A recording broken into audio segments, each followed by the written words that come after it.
It's going to be a football game tonight now, no doubt. It's going to be a football game here. Okay. I done been here before. All right, let's go, baby. Play clock at 5. Pass is intercepted at the goal line by Malcolm Butler.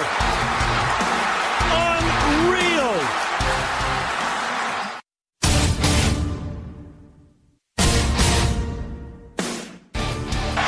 And the Ohio State Buckeyes are the first national champions of the playoff era.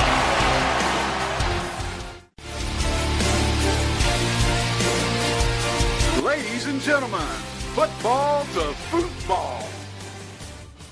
Your host, Sean Garmer, Gary Vaughn, and Randy Isbell.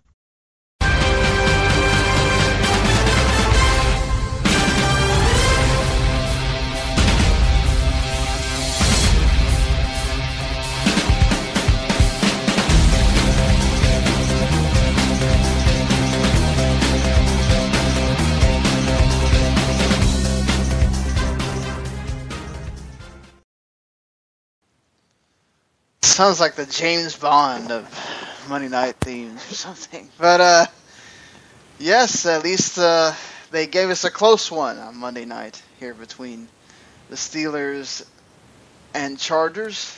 As we'll get to talking about that in just a little bit. We're also going to be doing our NFL Week 5 recap. As we go over all the games. Between the three of us, we watched all of them. We're going to have our thoughts on each one. Our big questions about each team that played and see how they're looking in the game and going forward. And we also got a few big stories in college football as Steve Spurrier decided to tell the media that he is retiring right before the Monday Night Football game was about to start. And then we also got the Steve Sarkisian firing a day after he went on leave, supposedly. And also big news out of Florida as well, as the Gators got some trouble heading into their big Saturday game with LSU. And, Randy will take us through the weekend in college football. And, of course, we'll end things with our power rankings and our NF our player of the week. So that, I just ran down the docket for you. Now, if this is the first time listening, thank you. We appreciate it. Just letting you know if you're listening, via the Last Word radio thing on the website, or if you're listening on anything other than maybe on iTunes or if you're listening on Spreaker or something, we are available on demand on iTunes and all those places, whether it's podcasts. But I'm not here just blabbing with myself. I've got my co-hosts here who joined me here to do a Rabble that we did on Rabble.tv, where we did the full post game for the Steelers and Chargers. But we're going to do another shorter version here really quick. But I got to introduce my co-host, Mr. Gary Vaughn. Yeah, Le'Veon Bell. Great job making sure that you could laugh at Marshawn Lynch about, hey, they trust me. And Mr. Randy Isbell. Yeah, Steelers win, Chargers suck. Okay, review is over, and now we can move on? No? We got to give him a little bit more. Okay. Well, I mean, it's you could try to get your buddy Mike to call. That'd be interesting. No, because listen, all I have heard over the last few hours is how happy he is that his fantasy team beat mine, and now his Steelers have won the game. So I like Mike and all, but tonight is not. I don't want to hear from him anymore. Yeah, so Mike, you're shut out. You're shut out completely. Randy is in goaltend, and he has shut you out.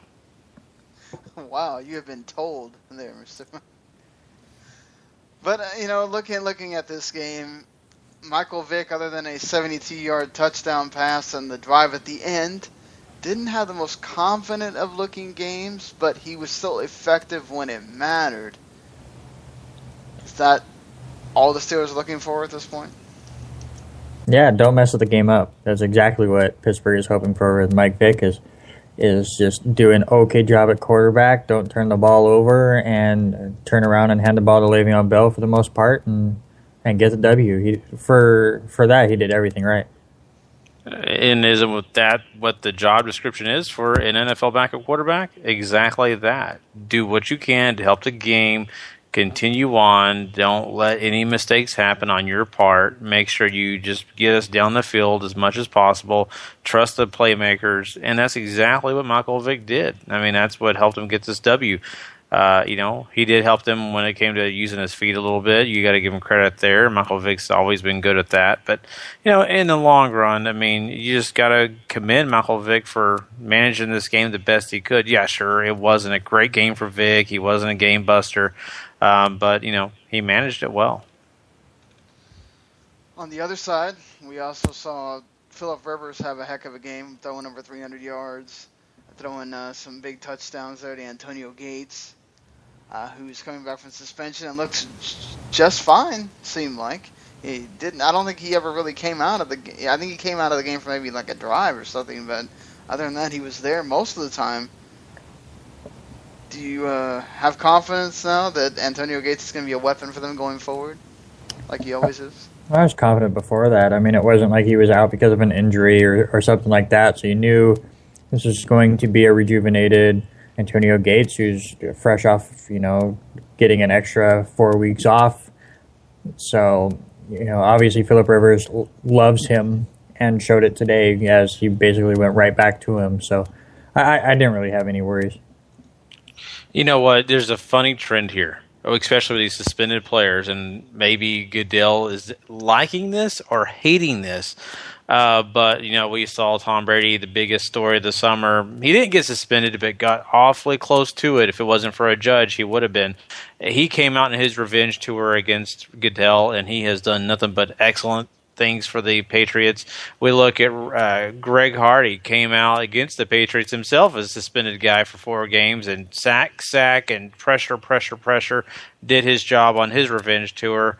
And Antonio Gates tonight on Monday Night Football, guess what? 2 touchdowns, revenge tour, made himself at home, made him feel comfortable. I mean, this is a funny trend, but yeah, Gates, no rust, he's ready to play.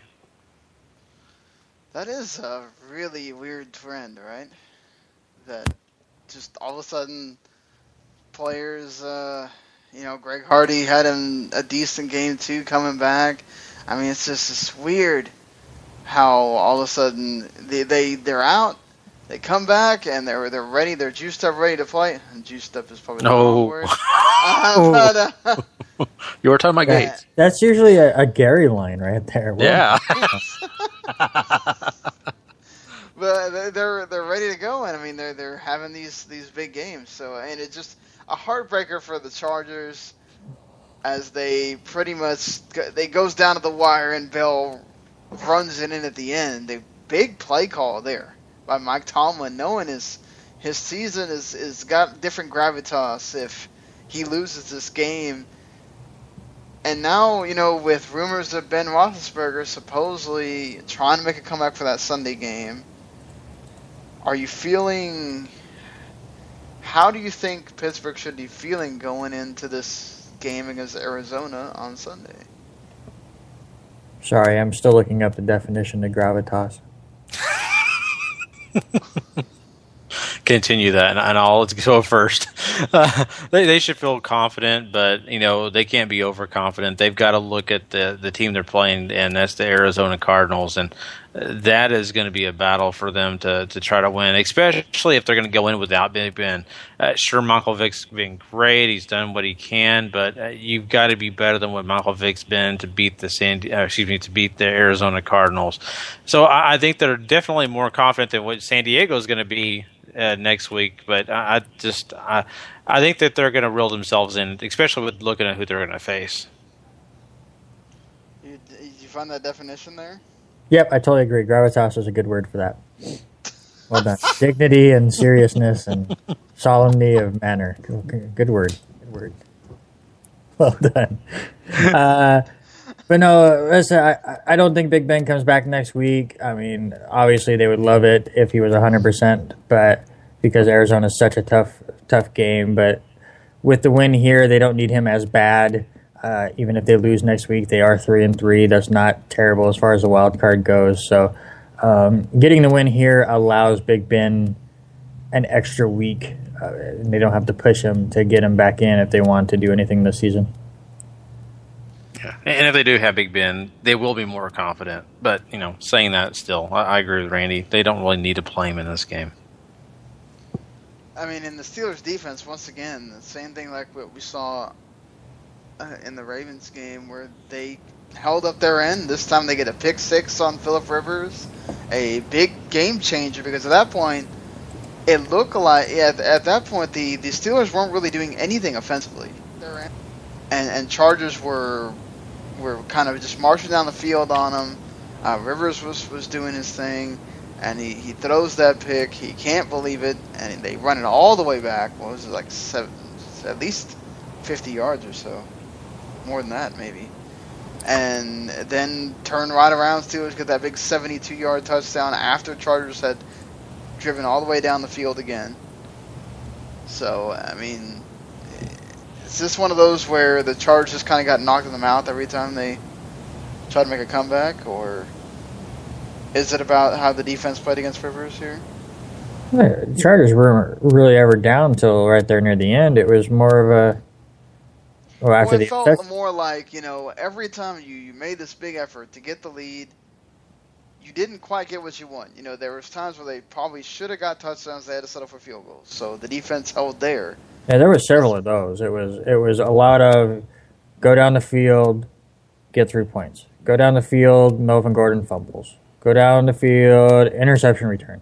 Go down the field, Antonio Gates finally gets a touchdown. It's like, San Diego, the way they played between the 20s, they should have probably had 40 points. They couldn't finish drives. They made mistakes. They shot themselves in the foot, exactly like you said. It was just, to me, they were the better team for 58 minutes. Unfortunately, they left Pittsburgh in the game enough where they dominated the last 2 minutes and won the game. You know what? Randy's got a point. They were the better team when it came to offense. They were making things happen. But I also look at this Pittsburgh defense. But don't break. We saw that a lot in this game. They let the underneath stuff happen. Heck, they even let some passes go downfield. But when it came to making sure that this team stayed out of the end zone, Pittsburgh did a great job in protecting. And it's hard to cover Gates, and that's why you saw Gates have a couple touchdowns here. So you can't give him too much of a hard time for that. But for the most part, hey, anytime you can slow down Phillip Rivers and you can stall him out before he, reaches the end zone, that's a big credit to you. And if you'll notice, in this game, it was all about making sure the big play did not happen. That was the Pittsburgh's motto here. No giant plays happened to where they, had any big game-changing incidents. Now, on the other side of the ball, when you look at San Diego's defense, they did just the opposite. They played where they were trying to get pressure, but at the same time, they let some big plays happen. So I think that's why the key of the game for me has to go to Pittsburgh's defense.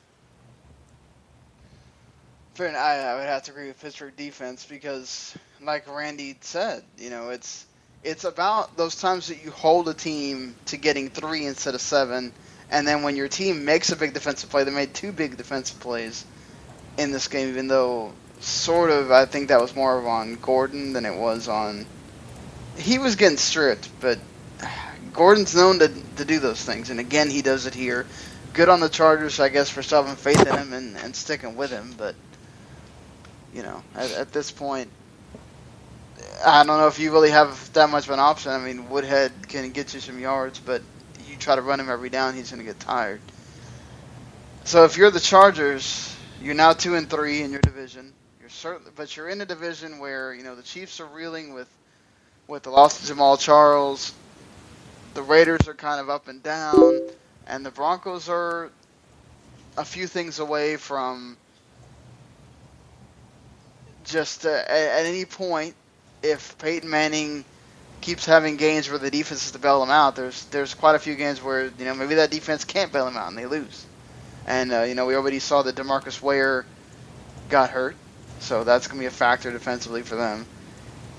Do you think that the Chargers still have a shot at anything in this division, or was this loss that big for them? And especially being one of those heartbreakers where it's at the end, it's at home. It's one of those you feel like you should win, especially against the Steelers' backup quarterback. How much do you think this affects them? I think it affects them quite a bit.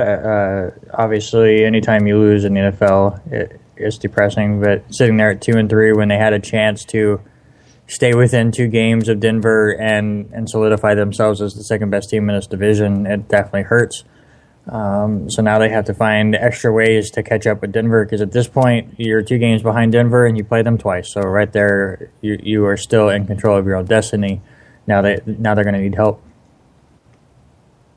Definitely, wins and losses come in this league, but the wins are the hardest to get because of the fact that every game is different. Every situation is not going to be the same. You could go into a game playing a team with barely any starters that they usually have in the game, and you could still lose the game. And we got Oakland on this that we're talking about. They always can surprise you. Even Kansas City, despite the fact they just lost Charles, doesn't mean that Niles Davis isn't going to get the job done against the San Diego Chargers or anybody else in this division, even the Broncos. So I'm just looking at this as, San Diego took a big loss here. That's going to affect their season no matter the way you look at it. Yes, can they still contend? Can they still be one of the top teams? I believe they can. But I'm not going to give them a ticket to be the number 2 for sure in this division, because I think the other 2 teams still have a shot, and San Diego hasn't proven that they're elite. Well, speaking of someone else, we do have someone else here calling in. Mr. Mike Mitchell is his Steelers won the game tonight. How are you feeling on that goal line play there to basically that's the game if you don't make it? Well, I got to be honest. I didn't like the call, especially when running wide. When he got stopped initially, I thought, okay, just go down, take the timeout, kick the field goal. But it's hard to tell a running back to stop at the 1 yard line and not keep pushing forward. And to his credit, being the running back that he is, he managed to find a way to get the ball into the end zone.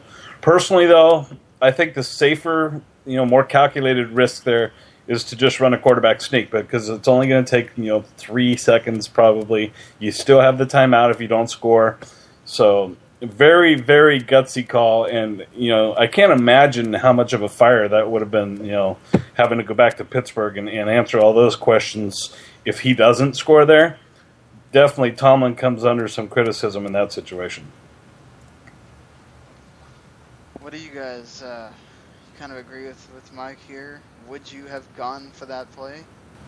No, I said it when we were doing the broadcast during the game that I would have went for it, but I'm right there with Mike where it was all about go right up the middle real quick and get the timeout if he doesn't make it. But again, Le'Veon Bell is just too good, and even though he bounces out and uses that last 5 seconds, he got the job done. So. Yeah, I'll take nothing away from his effort, and to Michael Vick's credit, I was actually talking to Randy a little bit during the game. Michael Vick actually, he said that Ben Roethlisberger drew up the play for him on the sidelines on the long touchdown pass to Marcus Wheaton.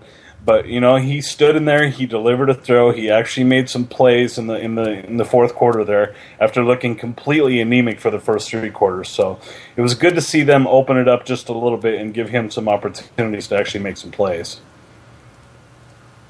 Well, how did you feel about your defense? Obviously made 2 big plays on the turnovers. They held the Chargers in check in this game. Much better, I thought, than the Thursday night game where we had you talking here. Are you feeling really confident about this defense now, especially with, this is the backup quarterback that's in, and they seem to be functioning pretty well here? I think the defense tonight played good enough to keep them in the game. And the interception of Rivers when he brought it back for a touchdown, that obviously was a huge swing play there, because you go from San Diego driving to score to scoring a touchdown yourself and tying that game. I hated the fact that he was carrying the ball in one arm. I got to be honest, when I was watching that, I kept thinking to myself, tuck the ball in. There was a couple guys that were coming up behind him that looked like they might be able to strip him. But, he scored. But the thing is, the Steelers' pass rush is actually very effective. Their blitzing schemes haven't really lost much. Even after they changed their defensive coordinator, they still have some very good blitzing schemes. They've got a pretty good front seven. I still think the secondary is a little questionable, and for some reason they can't cover a tight end to save their life. But they made some big plays tonight, and they absolutely kept them in that game. I agree. And the reason they can't cover the tight ends is because Polamalu is no longer there. But, that's what you get. And I think you're totally right on this, Mike. I mean, that front seven, I think they're, just as good as, maybe not in the past, but, man, they're doing a great job for what they have. And with a new, situation that they've been dealing with, a new coordinator, they've done a great job this year. They really have. It's just the secondary has been the Achilles heel of that defense. Yeah, sorry, Sean, go ahead.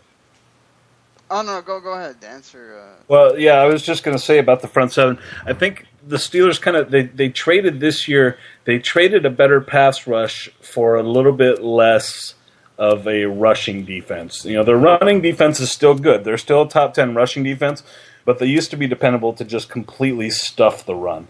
But, another thing that you notice about the Steelers that's been a consistent thing is having a good nose tackle. And Cameron Hayward has definitely come into his own over the last year or so as a tremendous nose tackle, in my opinion.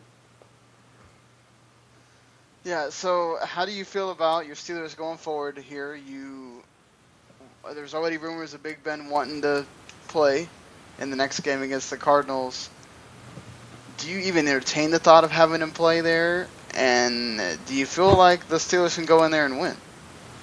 Well, I was of the opinion that if the Steelers lost this game, you might see Ben Roethlisberger next week, because it might be one of those situations where if you go 2-4, you got to figure, it's going to take 10-6 to make the playoffs. You've got to go 8-2 down the stretch just to make a 10-6 and make the playoffs. If they lost, I thought there was a chance. The fact that they won, I think you suck it up next week. And, I have no illusions about what Arizona's defense might do to Michael Vick.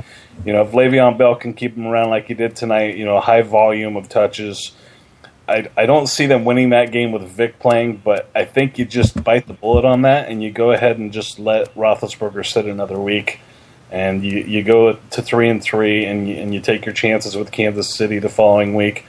They might be able to beat Kansas City with Vic. I think Kansas City has underperformed dramatically, obviously losing Charles. You've got a rookie in Charkandrick West who's supposed to be taking over his job. We'll see. I still like Niall Davis better for personal reasons as well as just from what I've seen on the field. But, 3-3, 3-4, you got a chance with Roethlisberger coming back to still make the playoffs. If they lost tonight, then he may have come back too early. So I'm glad. It was a huge win for them tonight. Fair enough.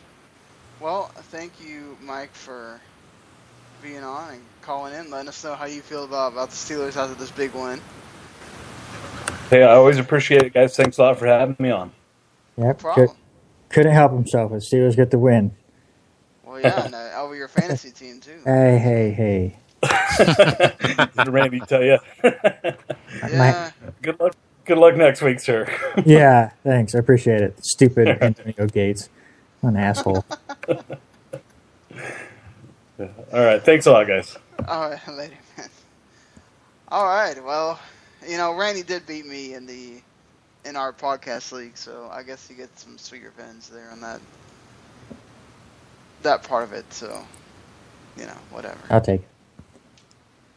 Hey, you lose some, you win some, right? Always win them all. I want to win them all. I'm a greedy fantasy player. And don't we all? That's fair enough there. But all right, well, let's move on from talking about the post game of a game that already ended to some more games that already ended, but it's a whole slew of games that happened on the weekend, of course.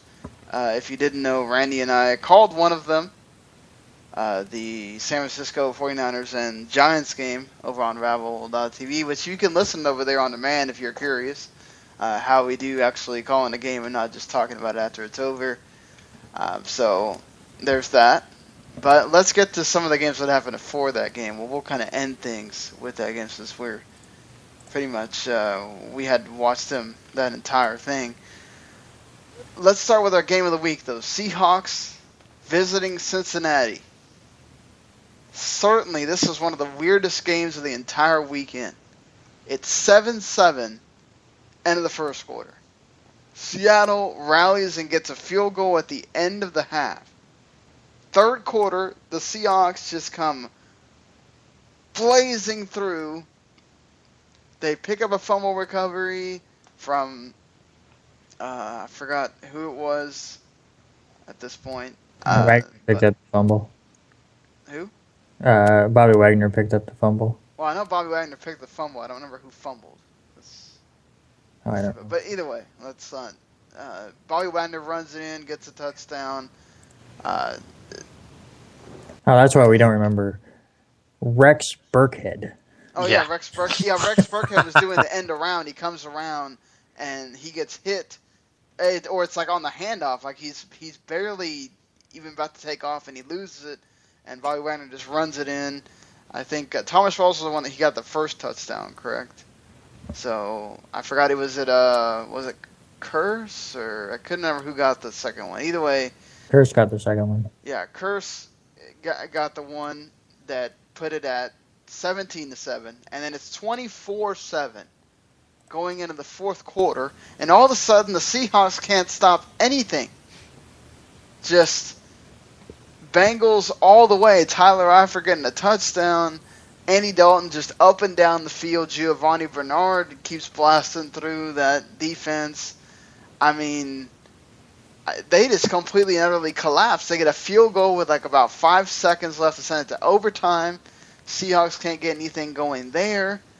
And then, again, Dalton and the Bengals march right down the field, get the field goal, and win the game at home. Amazing to me. Just how in one quarter everything changed. And I think it all changed when that Russell Wilson tipped interception. Because that's when the Bengals kind of took control after that, where if they would have scored instead of having the interception, Seahawks might have just completely taken control of that game, and it's different. But Randy, who do you blame on this for Seattle? Is it the offense's inability to do anything in the fourth quarter, or is it the defense that was letting Dalton and company just run through them? Well, we've been giving all this credit to Cam Chancellor, so I'm giving it all the blame to him, even though he led the team in tackles and all that. It's all Cam Chancellor's fault. No. Listen, it's just one of those games. Seattle did a great job, especially in the third quarter, of building a lead, which was it's key on the road. You get that fluky-ish interception, with the tip pass, and all of a sudden momentum goes Cincinnati's way, and they come back and win this game in overtime. It's like the thing that I give it more credit for is Mr. Red Rifle himself, Andy Dalton. Everyone's talking about how he can't step it up in big games, and here he is in a big game, down by 17, and he finds a way to lead them back for the win. So I don't know if I really can give a ton of blame per se, because I think the Seahawks played a pretty decent game. It just so happened that they blew a 17-point lead in the fourth quarter, which, I mean, as people that sit here and analyze games, we can't accept, but it's going to happen to the best of them. I was going to ask you that question, Gary. How do you see this now I've heard a lot of, quiet MVP talk for Andy Dalton. Is he the MVP right now, 5 weeks in? Of the entire league? Is that what we're talking about? Or are we talking about for the Cincinnati Bengals? Well, certainly for the Bengals. I don't think you can argue that. But for the league, would you say he's in the running at all? Yes, he is. He's definitely in the running. I mean, this guy has played way better than I think he's ever played in this league. He's been consistent. He's led this team to 5 wins, consistency has been his friend. It's hard to say that he is not. You've got to have this guy up there in that talk. Now, right from me, if you're going to ask me point blank right now who the MVP is, you got Tom Brady. But I think that, by the end of the season, we may be actually talking about Andy Dalton being that guy, and I don't doubt it. By games like this, winning games that are difficult, which anytime you play the Seattle Seahawks, it's not an easy game. He had confidence. He showed poise. He did a great job of leading his team back to a victory, even though they were down by double digits. All the credit goes to him, and of course, you got to give credit to the rest of the team. But I think, he stayed in there. He didn't get frustrated. He just played the game and he was able to lead them to victory. What do you think, Randy? You agree with Gary, or? Yeah, I'm with Gary. I'm with him where he's definitely one of the top contenders right now. I'm with him. Tom Brady is probably the leader right now through 5 weeks. But really, I mean, if you look around the rest of the league, who else is really in that discussion? Aaron Rodgers finally threw interceptions at home, but he's definitely always a contender. Carson Palmer is definitely a contender, but he struggled against St. Louis. We were always talking about Julio Jones, but he's kind of been a no-show the last couple of weeks. So, I mean, really, he's been hampered with a hamstring problem, though. Yeah, but I mean, it's not going to change MVP votes. I mean, you still got to produce. So, I mean, through 5 weeks, yeah, I would probably put him second if I ever had a ballot. I agree. Man, that's hard to say, but I think, definitely Andy Dalton's been the guiding force for the Bengals so far. He's gotten them out of some jams. Obviously, his receivers and his running backs also have to make the plays. His line has to block for him, which that was an issue for the Seahawks line, who apparently, again, one of these situations where they can run block no problem. Thomas Rawls, 169 yards, a touchdown. Marshawn Lynch might want to start being worried there a bit. Thomas Rawls, again, just completely taking that opportunity and running with it. But Russell Wilson sacked 4 times in this game. Also, Andy Dalton sacked 4 times in this game. But he has 22 sacks on the season. That's tied for most in the NFL right now. I mean, in a lot of these games, all we see Russell Wilson doing is running. Either running forward or running to the side or running backwards to have to make a play. Because the Seahawks are just inept, apparently, at offensive pass blocking. Is that a big key for you going forward for the Seahawks? I mean, if you like, it's obviously Russell Wilson is great at moving around and making things happen.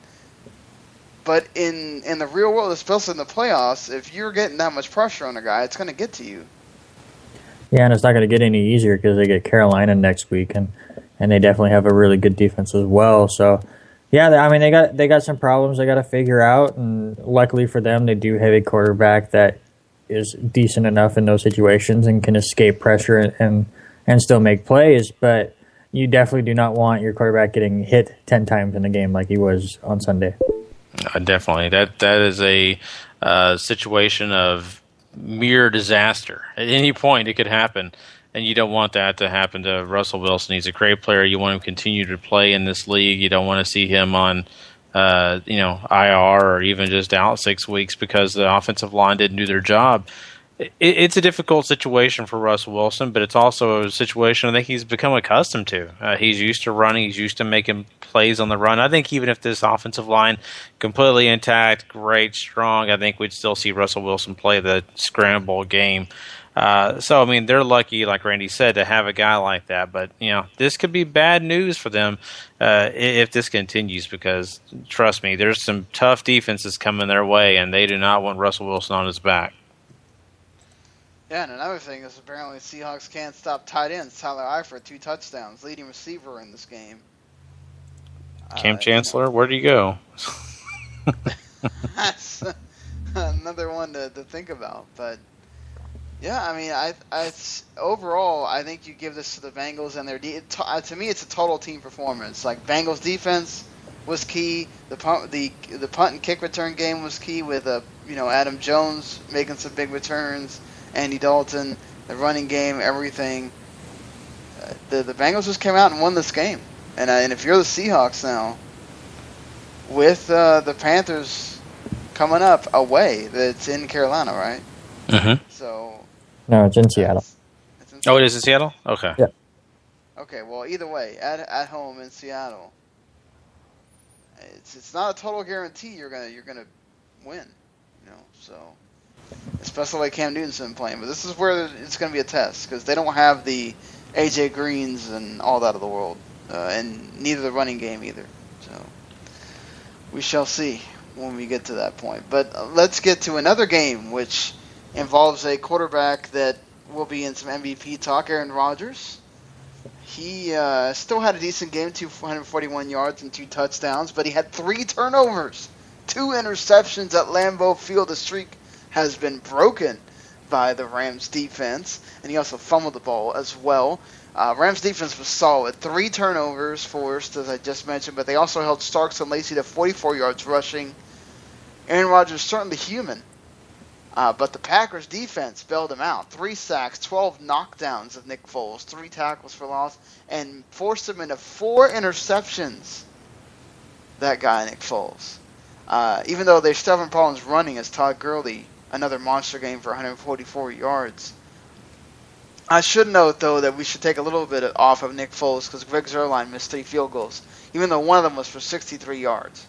I think Jeff Fisher got a little full of himself there, but it's whatever. So, Randy, is this Nick Foles? Or is it bad pass blocking? Or is it missed field goals? What is this for you with the Rams? They did what they had to do on defense. They were in this game for pretty much most of it. Who are you blaming here? I'd say a little bit about field goals, a little bit about pass blocking, but mostly you got to put this on the shoulders of your quarterback. Listen, you go 11 of 30, you're not doing the job. You throw 4 interceptions, you're not doing your job. You have a great running back in Gurley, your defense is solid. You have to just play the role of game manager at that point. You need to be the next Ryan Fitzpatrick. You need to be the next, Peyton Manning right now, what Peyton Manning is doing for Denver. You need to be able to do that. Don't make the mistakes. Just make a play here and there. But for the most part, just maintain the offense. And Nick Foles isn't doing that. Every time Aaron Rodgers threw the ball to the St. Louis Rams, Nick Foles came out and threw it right back. Pretty much. And I don't know how you can do anything offensively other than run the ball. And to be fair, again, Todd Gurley looked great, but when you're counted on to pass, he was not doing that for them. But Gary, looking on the other side of things, I already mentioned the Packers defense was really strong. A pick 6 that changed the game. Are you even scared more? Are the Packers even scarier now that their defense is apparently something that can bail Aaron Rodgers out when he doesn't have the greatest of games? Oh, I definitely do think that. It's become the case of just this all-around solid team, whereas years past it was all about Aaron Rodgers and the offense, and they didn't have to have a great defense. The defense could kind of get away with, not playing great or, getting scored on. So I think this is a game that they showcase what kind of defense they are, and that's a very talented defense. 4 interceptions, 3 sacks. I mean, these guys were playing great. I mean, they recovered fumbles. Just everything that they could. I mean, they were doing. I don't know if they recovered a fumble. I just know they got 4 sacks and 4 interceptions, or 3 sacks, 4 interceptions. But I'm just saying, in general, you've got to look at them and say, "Wow, these guys are definitely prepared." And I'm excited for the Green Bay Packers because this is the first time in a while that we've seen both sides of the ball be very, very strong. Well, I would agree with you there. I mean, this is we saw them be strong against San Francisco. Now they're doing it again in next week against a tougher opponent. So let's see if they can continue this trend against the Chargers, who have a much the strongest of the quarterbacks they've faced so far. So let's move on to one of the first of Randy's games, which is a really weird one. A tragic one if you're a Kansas City Chiefs fan, for a myriad of reasons. Yeah, I still don't know what I watched. I really don't. Listen, I came into this season saying Kansas City was going to make the Super Bowl. I was sticking with it even though they were 1-3. I just said it's been a rough start for them. They'll get it figured out. And here they are against the Chicago Bears, and they're doing exactly what I thought. Just moving the ball down the field nice and slow. Jamal Charles was doing great. Alex Smith was doing what he needed to. The defense was completely destroying Jay Cutler and the Chicago Bears. They're in complete control of this game. And then in the third quarter, down goes Jamal Charles, and there went the entire mojo of this team. If you go back and watch this game, the moment Jamal Charles goes down, it's like the Kansas City Chiefs just give up on the game. Like all of a sudden, then the field goal gets blocked like 2 plays later, and Chicago starts working their way back into this game, and all of a sudden, Chicago has the ball with a chance to take the lead, and you get this ridiculous pass interference call, which I still completely disagree with. The defender is all over the receiver. He turns towards the receiver once he realizes the ball is in the air, but because the ball is so poorly thrown by Jay Cutler and is off to the left, the moment the cornerback turns, the receiver tries to go in to go after the ball, and they make contact, and they call it pass interference. If that ball is where it was supposed to be, there's no pass interference. So he just got unlucky that the ball was in a spot that he never thought it was going to be. They move the ball down the field a little bit. Jay Cutler makes this ridiculous pass, getting hit in the leg that just happens to find Forte to take the lead. And then in a last gasp effort, the Chiefs go down the field, and Jerry Maclin makes what looks like a catch at first to put up a decent field goal chance for their kicker, and instead he bobbles it, and they attempt like a 70-yarder, like last gasp effort because their kicker had made 7 in a row last week, so why not mess that up by making him kick it from 70 yards? But I kind of understand because you never know. I mean, if he connects with one and it works, I mean, it's just as much of a Hail Mary than anything else. So as far as the play calling goes there, I don't blame him. But it was just so weird how, yes, and I understand that Jamal Charles is your team, but just him going down completely just popped the air out of Arrowhead, and it was just a completely different game from there. But Sean, I got to ask you first on the Chicago side, did you get a win even though it was pretty ugly and they didn't play that great? But, after they got they got shut out by Seattle, but they've bounced back now with 2 straight wins. And part of the reason why they haven't been doing that great is Eddie Royal and Alshon Jeffrey weren't even in this game. So that kind of explains their offensive woes. But they expect to get both of them back next week, and they've won the last 2. Are they back in the playoff picture? Well, with the Lions doing as bad as they are, and Minnesota, just lost, and you don't know what they're going to do week to week, I think you're in it as much as anybody else is right now. I mean, most of the undefeated teams are in the NFC, so that's going to be an issue if you're looking at the division or whatever, but wild card spots, you can still be fighting for that 6th wild card till probably the whole season. And I'm sure some of these 5-0 teams, I can't imagine they're all going to they're going to continue just to be undefeated the whole way through. It's at some point some of these teams are going to falter, and I think the Thursday night game is going to be really interesting because Atlanta. I mean, they are going into a dome, but Atlanta playing the Saints is not always the easiest of tasks. So, but that being said, I think Chicago definitely has a shot here. If you can get Jeffrey back, if you can get maybe Royal's not that big of an importance, but especially Jeffrey, and even then, look at this. You obviously game changes without Jamal Charles. So you have to wonder what happens if he's still in there. But Cutler guided them to a win, and that still counts for something. We just saw the Steelers. Vic wasn't having the best game ever, and they won. And sometimes you win these ugly ones, and they can be the thing that turns your season around. Yeah, it's really interesting if you look. I mean, obviously 5 weeks in, the playoff picture is still up in the air. But if you look at the NFC wild card picture right now, you take out all the division leaders, you have, Atlanta or Carolina, either one of the undefeated teams, and then you have as the number 6 seed, you have Minnesota at 2-2, and then you have Tampa Bay, Dallas, Washington, St. Louis, Seattle, Philadelphia, and Chicago all at 2-3. Which is really funny here on ESPN because they list out all of the tiebreaker situations. Why?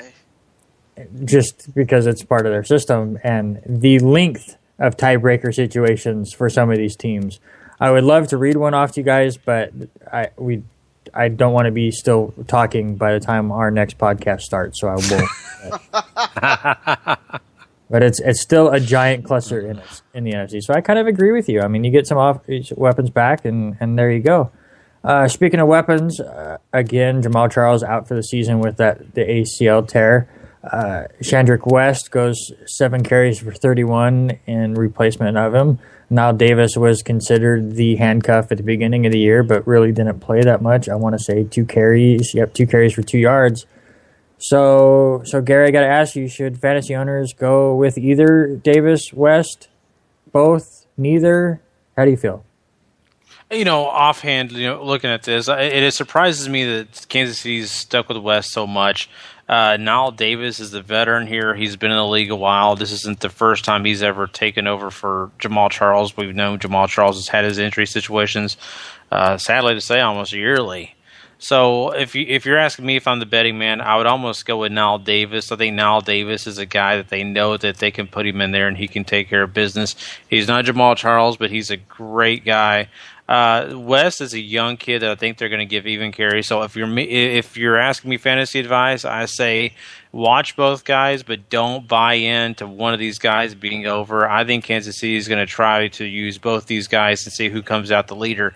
So until we get a little bit more, evaluation, I think you've got to keep your expectations low.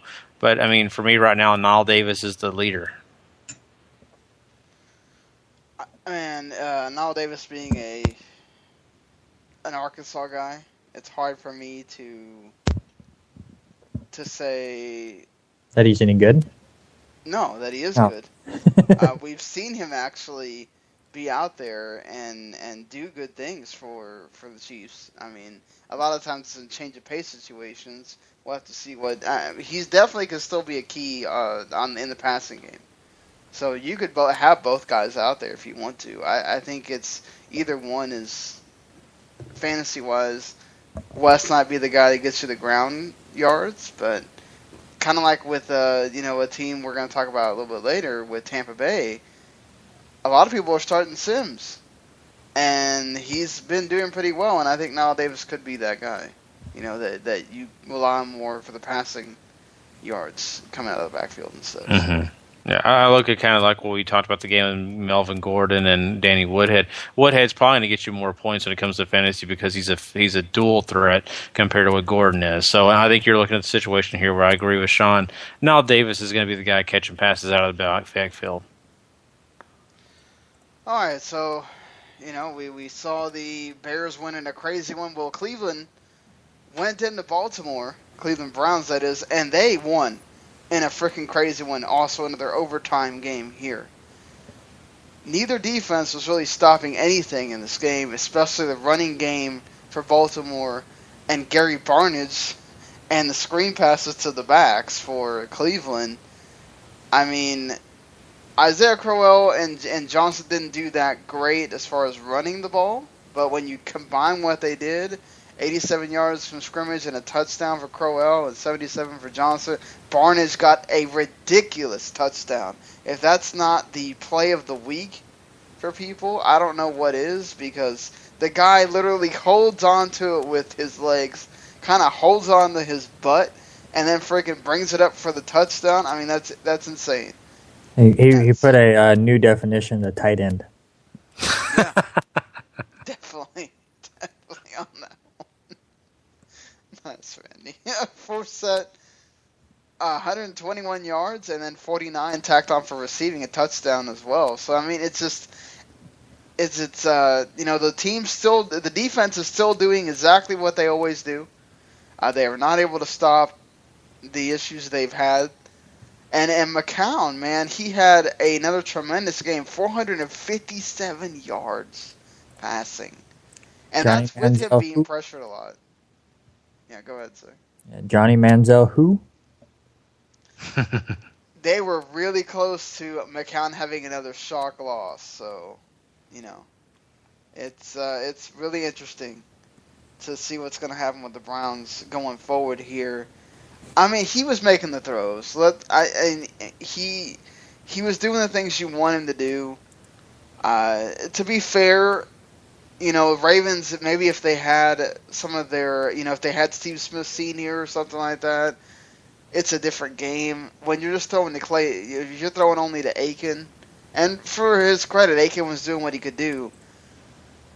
But a lot of things turn into field goals that perhaps might have turned into touchdowns. If you have different personnel on the field for Flacco and the Ravens. That being said, they made it really close. Just in overtime, the Browns got the possession. They went down, marched down the field, got the field goal. And to think of it, Tucker missed the field goal earlier in the game that would have given them the 3 points that, they needed. But for me, it's just a combination of the Ravens defense. I don't know what you put it on Flacco necessarily, but just maybe the injuries are catching up to him here, and the Browns just playing one hell of a game. But Randy, is the Ravens season done as far as playoffs? Now being 1-4. No, still. Listen, 1-4 sucks, but it is still early. They still have 12 more games to go. They can get rolling here. You definitely have a good enough coach in John Harbaugh, and as much as people want to rag on Flacco, he has experience, and I just don't see this as being a team that's going to get down on themselves and they're going to attempt to rally back. Do I think they're going to make the playoffs? No. But am I ruling them out 100% right now? Absolutely not. Well, Gary, on the other side of things, as my computer decides to be funny here, the Browns, if their defense was better, would they be a better spot in this division? Would they have won more games, or do you think this comes down to the quarterback again, or because that seems to be their weakness, something that was supposed to be a strength for them going into this? They also had a lot of dumb penalties, a lot of personal fouls. Danny Shelton got himself like a few personal foul penalties that he really shouldn't have had. So I looked at that Browns defense and I said, man, just a bunch of headaches going on. Oh, I definitely agree with them being in a better spot with the defense playing better. I mean, even if they just had gotten rid of some of those dumb plays, like you said, Sean, and maybe they, improved their talent. I don't know. They definitely could have won a lot of these games. I mean, the first game of the year was the only game I'm looking at here that really they may not have even been able to win. Just because, the Jets pretty much took care of business with the 31-10 game there. But I mean, you look at Tennessee, they lost by 14. Maybe your defense plays a little better. Maybe you're able to get that one. And then it gets even closer, with Oakland only beating them by a touchdown. And then look at this. It gets even closer against San Diego and Baltimore. We're talking, they won a game by 3 points this week, but the week before they lost the game by 3 points. So, yeah, I definitely think if that defense would have played like it had played in the past, this team is a different team. But they're not playing like they were, and not how I projected them. I thought their offense was going to be the Achilles heel, and it's being the opposite right now. Fair enough. Cleveland wins a game just like last week where they were really close to. They could be 3-2 right now. If it wasn't for an offsides call by that defense. Again, so I think the defense has a lot to say for themselves in that case. But Randy, let's go to another game of yours, another overtime game. Washington giving Atlanta all they could handle inside the dome. Making Matt Ryan look pretty bad. Well, I think, honestly, Matt Ryan made himself look bad, especially early on. A lot of his throws were just off target. Not even to, he was pressured at times, but there were times where he was able to sit in the pocket and just was off. It was just an off day for him, and that affected Julio Jones for sure and kept us close. But I have to say, Atlanta's defense is for real. I mean, no, Kirk Cousins is not great, and the Washington offense isn't a powerhouse. But the Atlanta defense won this game for Washington in more ways than one. Not only shutting them down and keeping it close when their quarterback was having a bad day, but obviously the interception return for a touchdown that won the game in overtime was a big factor too. So that's big for Atlanta. Obviously, Devontae Freeman is still just running over people, 153 yards and a touchdown. Tevin Coleman does come back, but in a limited capacity, only gets 2 carries for 3 yards. I'm curious to see how that kind of works as he gets more and more healthy. I'm sure Freeman will be the lead back, but I think Coleman probably leans into the carries a little bit, which is fine for Atlanta. You can never go wrong with more talent on the field, but as far as fantasy, it might affect it. But yeah, it was just a great game for the Atlanta defense and made me feel even better as them being a legit playoff contender. So Sean, I gotta ask you, are they more of a complete team than we gave them credit for, Atlanta, or did you see this coming at all? Well, I mean, I think I picked them along with you to win the division. So I expected them to at least play well. I was not expecting for the defense to play this well. Now, 2 games out of the season that the defense has made a big play that ends the game. So you have that going for them. The running game has been a complete and utter surprise. They have just been out of this world crazy awesome. So to me, I don't think you can go wrong with that, honestly. I think you're right. I think they are the complete team that we weren't counting them on.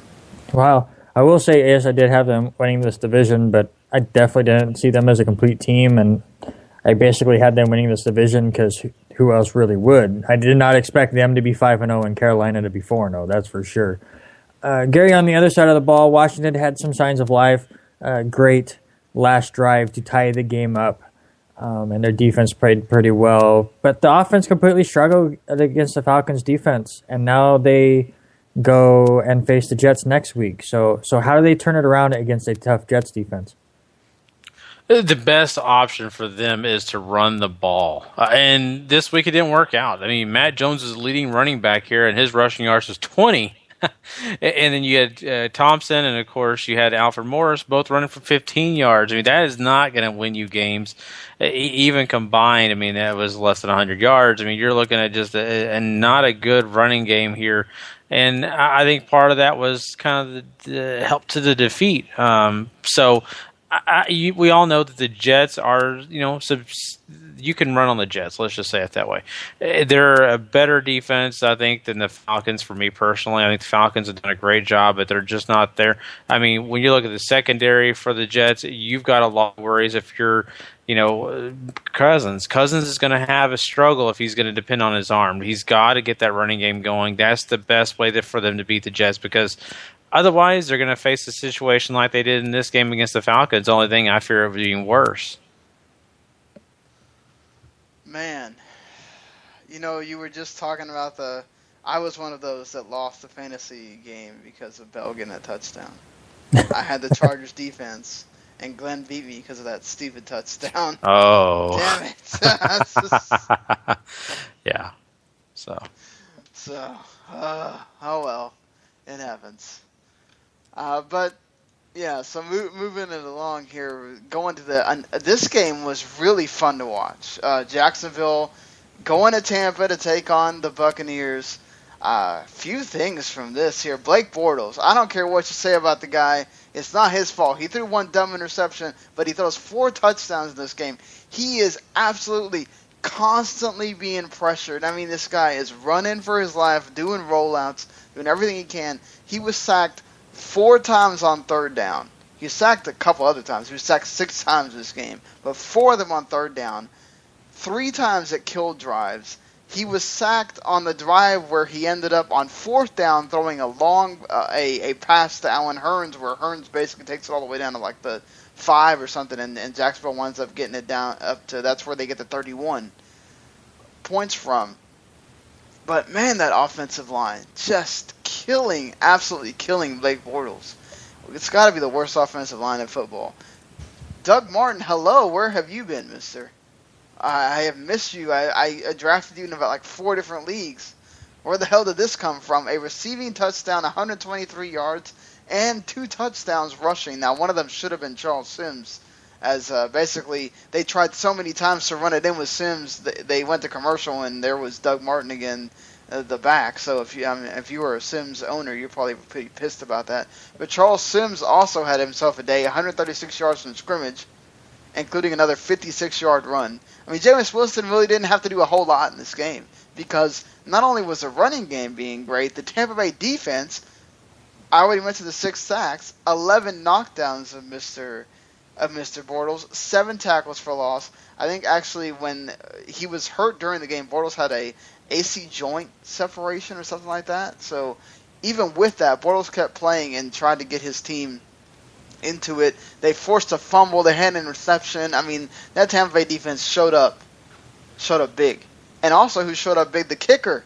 They brought back an old kicker, Connor Barth, and he hit all 3 field goals in this game. So, the other guy, hopefully he's, taking out trash somewhere. That's where he deserves to be, in the trash can. But, if you're the Bucs now, Gary, is it about this offense being that good? Because Mike Evans and Vince Jackson look good here. We talked about the running game. Or is the Jags defense just that bad?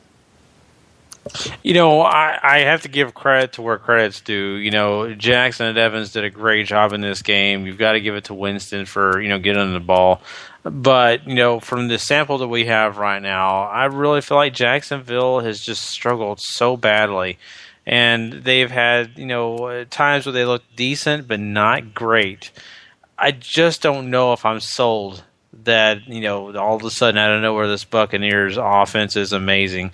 I really do lean to the fact that the Jaguars are just struggling on defense. And, we'll have to see. But I look at this situation, looking at everything they did, they just did not have a good game here. And that led to Winston looking really good.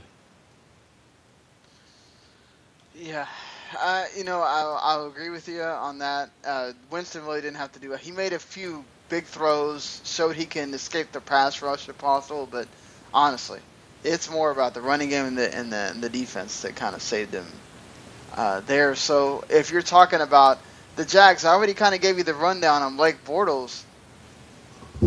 It's definitely not his fault why they lost this game.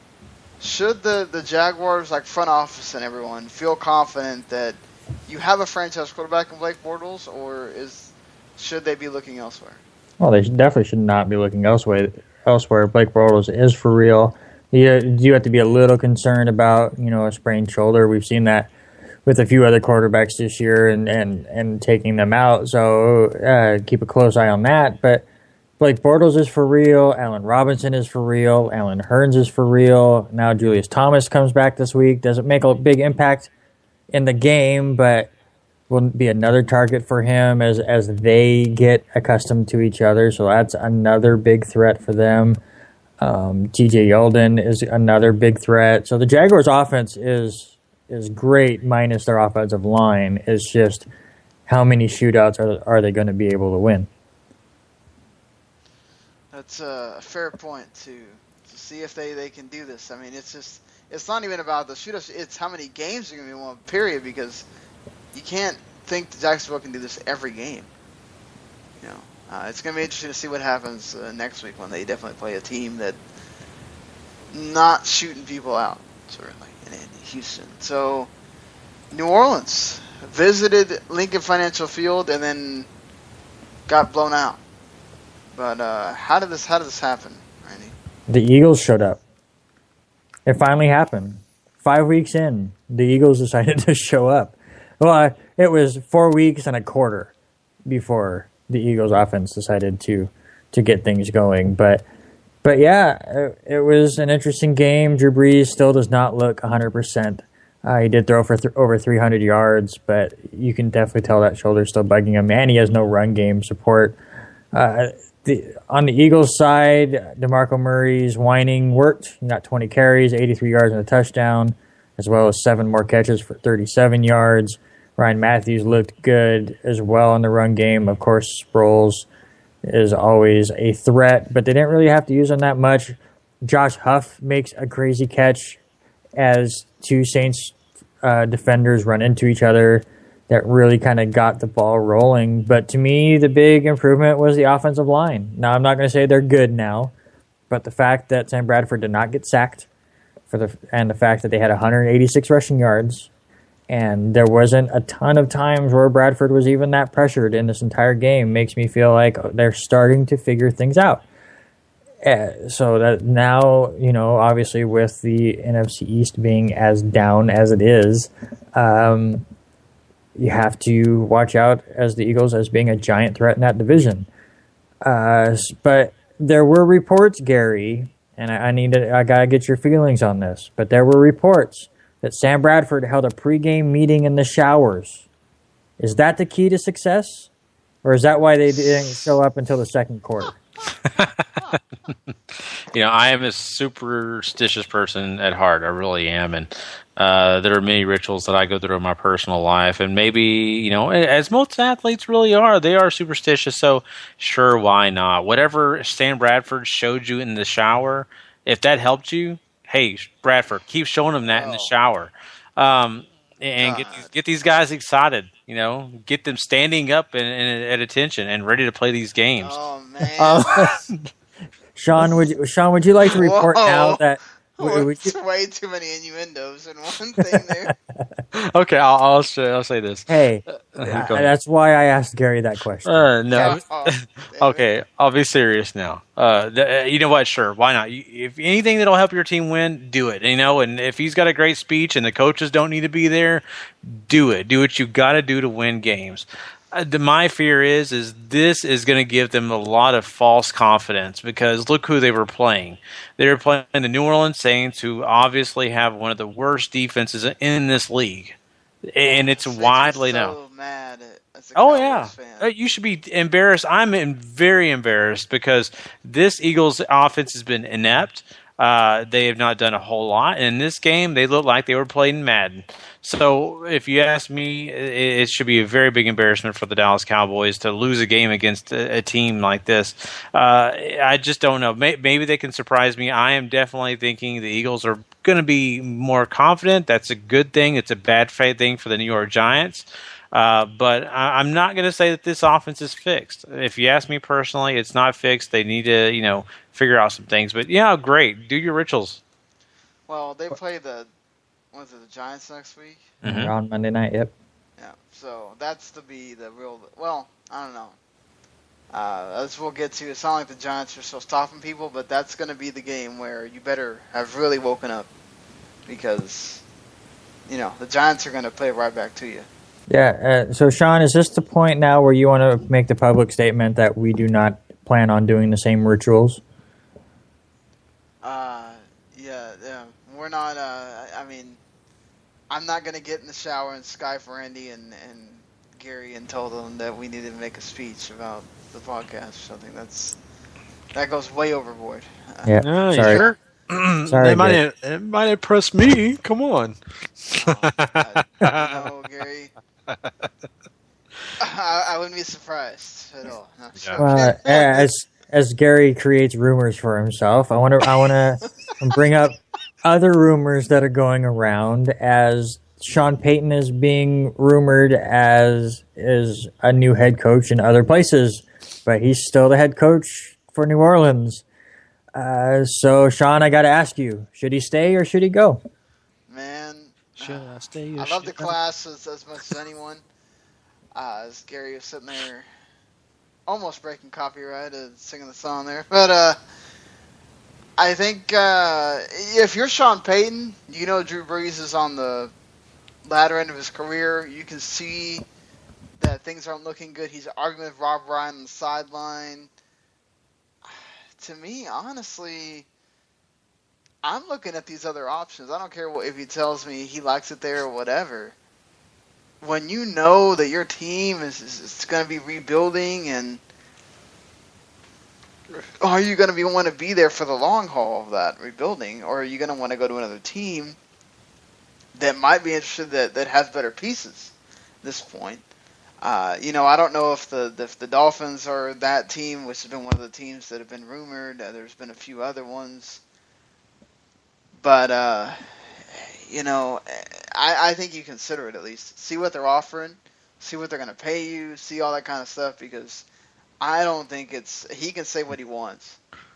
But that's something I'm thinking about right now if I'm Sean Payton. Mm-hmm. So I don't know. I don't know if I want to really talk too much about this game. This was pretty ugly for the most part. Buffalo and Tennessee.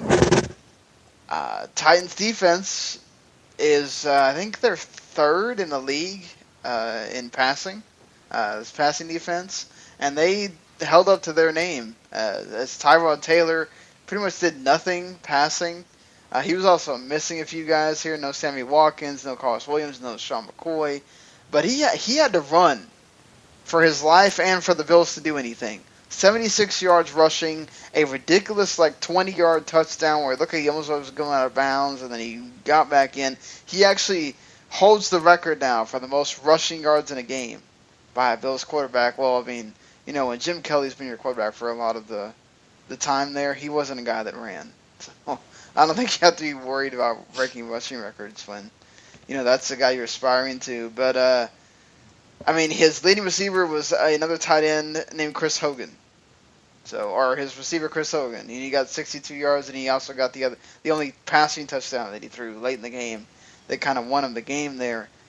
Mariota threw an interception that was at the end that pretty much ended the game. He wasn't bad, but he wasn't that great either. And Titans defense was holding their own. They sacked Taylor 4 times. It's just the running game is doing nothing for the Titans. I think they're mixing it up way too much. They got way too many backs back there, too many cooks in the kitchen, whatever. The Bills weren't running the ball very much either. No Carlos Williams, so Boobie Dixon and Daniel Herron got 47 yards. Boobie screwed me over. I got screwed over by Boobie. I told you. You asked me last week. You asked me, do you trust Dixon? And I said no. Well, I had no one else to trust. So. You had Aaron out there. You had 5 weeks kicked my butt. That's why. Well, you went from being screwed by Boobie to making a play that was booty. So that's fine. Hey, at least the Bills, cleaned themselves up from their penalty woes. Only 62 yards on the penalties this time. Except they had a stupid penalty on the kickoff, which would have got them a fumble recovery at the 1-yard line if somebody wasn't offside on the kickoff. How stupid do you have to be offside on a kickoff, honestly? I don't blame Rex Ryan at all for breaking his little armband on the first play, because I would have been pissed about that too. But, Randy, I talked up Tyrod Taylor in this. Rex Ryan in the post-game press conference said that Tyrod Taylor isn't one of the best yet, but he's going to be there. Do you believe him when he says that he's on his way to being one of the best QBs in the league? I definitely like the way he put it, saying that, listen, he's not there yet, but he loves his resolve. He loves the way he plays the game. He loves how hard he works. So I'm with Rex. Listen, when you have that much heart and that much dedication, you're there to learn and grow as a quarterback, and he's already decent enough without amazing quarterback skills. So if you can learn, the job of quarterback on top of all of his athletic ability, yes, he could be one of the best. And Gary, I talked about the Titans' running game. They ran Sankey, McCluster, Andrews. Andrews was the leading receiver in this game for Marcus Mariota, by the way. Andrews also got a 1-yard goal line touchdown. Are you one of those that you stick with one guy and that's your lead running back, or are you good with the committee thing? Because to me, I think the Titans are just way too much. It's on one drive you can see about 4 different guys. That's a little bit too much, isn't it? It is. It is. You can't get any consistency going. Nobody can get a hot hand by doing that. There's no way you can do that at all. If you want to switch it up a little bit, sure, have a third down back. But, man, for me personally, I agree with you, Sean. You've got to have a lead guy. I think that this league has really tried to do the committee thing, and it's affected the running backs in a bad way. For me personally, though, you see the most successful teams usually having a lead back. For the most part. But, looking at this situation, really, it's choosing out of what? The young guy, Andrews, is probably their best choice. Sankey's just shown not really much. At the beginning of the year, he had some good runs and some decent games. But, man, I think if you want success, go with Andrews. Let this guy show you what he can do. Yeah, and I think, you can have McCluster as your change of pace guy if you want him there. He can definitely be an asset to you in the passing game. That Andrews showed he could do that too on the screens and whatnot, but I think, I agree with you. Andrews has got to be that guy going forward. But speaking of going forward, let's go forward to in time to the 4 o'clock games. Arizona coming into Detroit and just completely wiping them off the map as far as contending at all in the playoffs, as far as contending in anything. 0-5, the Detroit Lions, the only team to be winless. They are now in sole possession of how many seasons they have been winless out of all the teams. I think it's 8 seasons now in the history of the NFL. Randy, I mean, is it that simple? Just the Cardinals came in and the Lions to death? I definitely thought it was. I mean, I didn't watch a lot of this game live due to, just doing other things in the personal life, but you see the scoreboard and you see some of the stats and you're like, wow, they just went in there and just dominated. But actually watching this game this morning, I was very surprised at the way the game started. I thought Detroit actually was outplaying Arizona in that first quarter. If I didn't know the result, I would have thought they were the better team coming in and the way they were playing and stuff. But, I mean, they throw an interception on the first drive, they fumble it in the second drive, and they're just shooting themselves in the foot. But I thought, back-to-back 3-and-outs by the Cardinals, and, Detroit's playing well. They just need to fix the turnover stuff, and they get that touchdown, and they took the lead, and then that was it. Arizona completely figured out the defense and go down, score a quick touchdown. Stafford throws another interception that goes all the way down to the 4. One play later, Arizona's up 14-7. And then, Detroit drives a little bit, punts it down to the 1-yard line, and in 5 plays, including a 49-yarder to John Brown, it took 5 plays for the Cardinals to go 99 yards. And after another fumble, another touchdown, that was it. And you could just kind of tell that the Lions gave up. Stafford struggled through 3 interceptions and was basically benched in the third quarter as basically, okay, we'll save him for later. Dan Orlovsky comes in just in junk time, and from then on, the game was completely over. But it was just so weird to go from, okay, here comes Detroit. They're at home. They're playing well. They're going to get this first win against a really difficult team. And then it's like somebody flipped the switch, and Detroit gave up, and Arizona just went ridiculous in that second quarter, and that's all they had to it. So, like I said, they benched Stafford. Gary, he had a bad game. Is it almost time to start giving up on him? It reminds me of another song, Sean. So you had a bad day. It's just a bad day. This isn't the end of Stafford. You can't take Stafford out of this equation. Sure, Orlovsky is a change of pace. He's a different guy, but there's a reason you stuck with Stafford for so long. He's a good quarterback. It's just he's having troubles. That offensive line is not doing a great job for him. Let's just be honest. Receivers aren't doing anything special for him either. Calvin Johnson isn't Calvin Johnson of past. I've mentioned this before on the show. Calvin Johnson is not breaking away like he once did. We used to see just deep ball after deep ball and touchdown after touchdown between those two. And now with basically Johnson slowed down a little bit, that's not happening. He's having to find other choices. Even Golden Tate's not really doing what he was advertised to do. So no, Stafford. If you were to bench Stafford, it's because you're trying to get that number 1 draft pick this next coming season. Besides that, no. If you want to be competitive, you got to play Stafford. Yeah, and really quickly, speaking of this game, we had that game question last week about if we thought Fitzgerald or Calvin Johnson would be the leading receiver in the game. Actually, they were 3rd and 4th. They were behind Golden Tate and John Brown. So wow. Shows you. Yeah, and Sean, on the other side of the ball, again, it's tough to tell anything from Arizona to me in this game. I mean, Carson Palmer only had to throw the ball 14 times.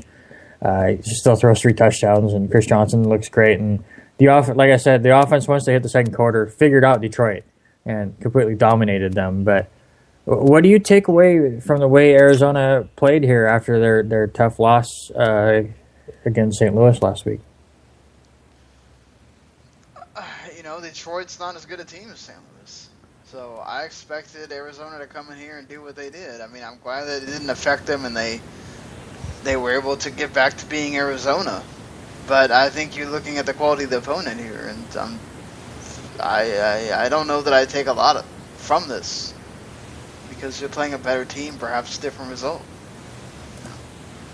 Yeah, I agree. And also, just real quick, just a side note, Andre Ellington comes back in this game, has one big blowout run. He only carries the ball 3 times, but he looked pretty good in all 3. And it looks like Arizona has signed Dwight Freeney, so that's going to help bolster their defense as well. So, I mean, they already had a killer defense. That's just going to help them some more. Mm-hmm. It's like I still want to see what the Panthers look like with Jared Allen next week when we're covering that game. So, Randy, this game was really ugly. The Broncos and Raiders. Peyton Manning again, just throwing interceptions, and in a pick 6 saves the Broncos from losing. Is there anything else to really talk about from this game? CJ still sucks. Well, my can't work. I mean, and Charles Woodson loves playing Peyton Manning, gets 2 interceptions. Yep. That's kind of... Never intercepted him before that game. Yeah, just an ugly game, really boring to watch. Latavius Murray didn't do anything. Peyton Manning's passes look like my 7-year-old was throwing some of them. So I just kind of get right to it. Sean, how far can this defense take Denver? Because obviously Peyton Manning's not going to do it. Yeah, I mean, it's going to have to be this defense. The thing is, you have to wonder if Peyton Manning is going to try to do more than he thinks he can at this point.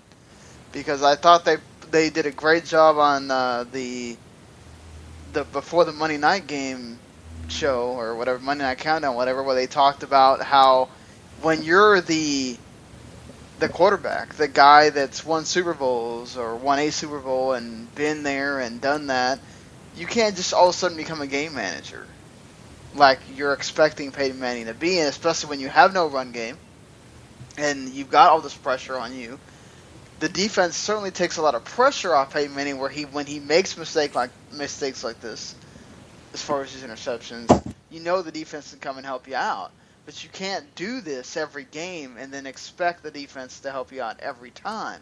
But this is where having a running game is important. He can do the play action. He can make some of those short throws. It makes the defense have to think about something else. Do we come down and try to stop Hillman or any other running back that might do something with the Broncos? Or do we still have, we don't bring anybody down and we put everybody in coverage and make Peyton Manning try to beat us at his age? And that's the problem. I think right now it's very simple how to play Denver because they have no one running unless someone like Hillman in the previous game makes some kind of big run, and it happens, So yeah. I think Denver can take them. The defense can take them far, but it's only going to be a certain point. And there's a point you brought up that I kind of question and kind of disagree with. You had talked about how they said on the Monday night pregame about how quarterbacks just can't, if you go from playmakers to game managers, and I'm sure there's a point and there's precedence to it, but I strongly disagree with the notion of it. Do you think Peyton Manning is going to do that, though? He should.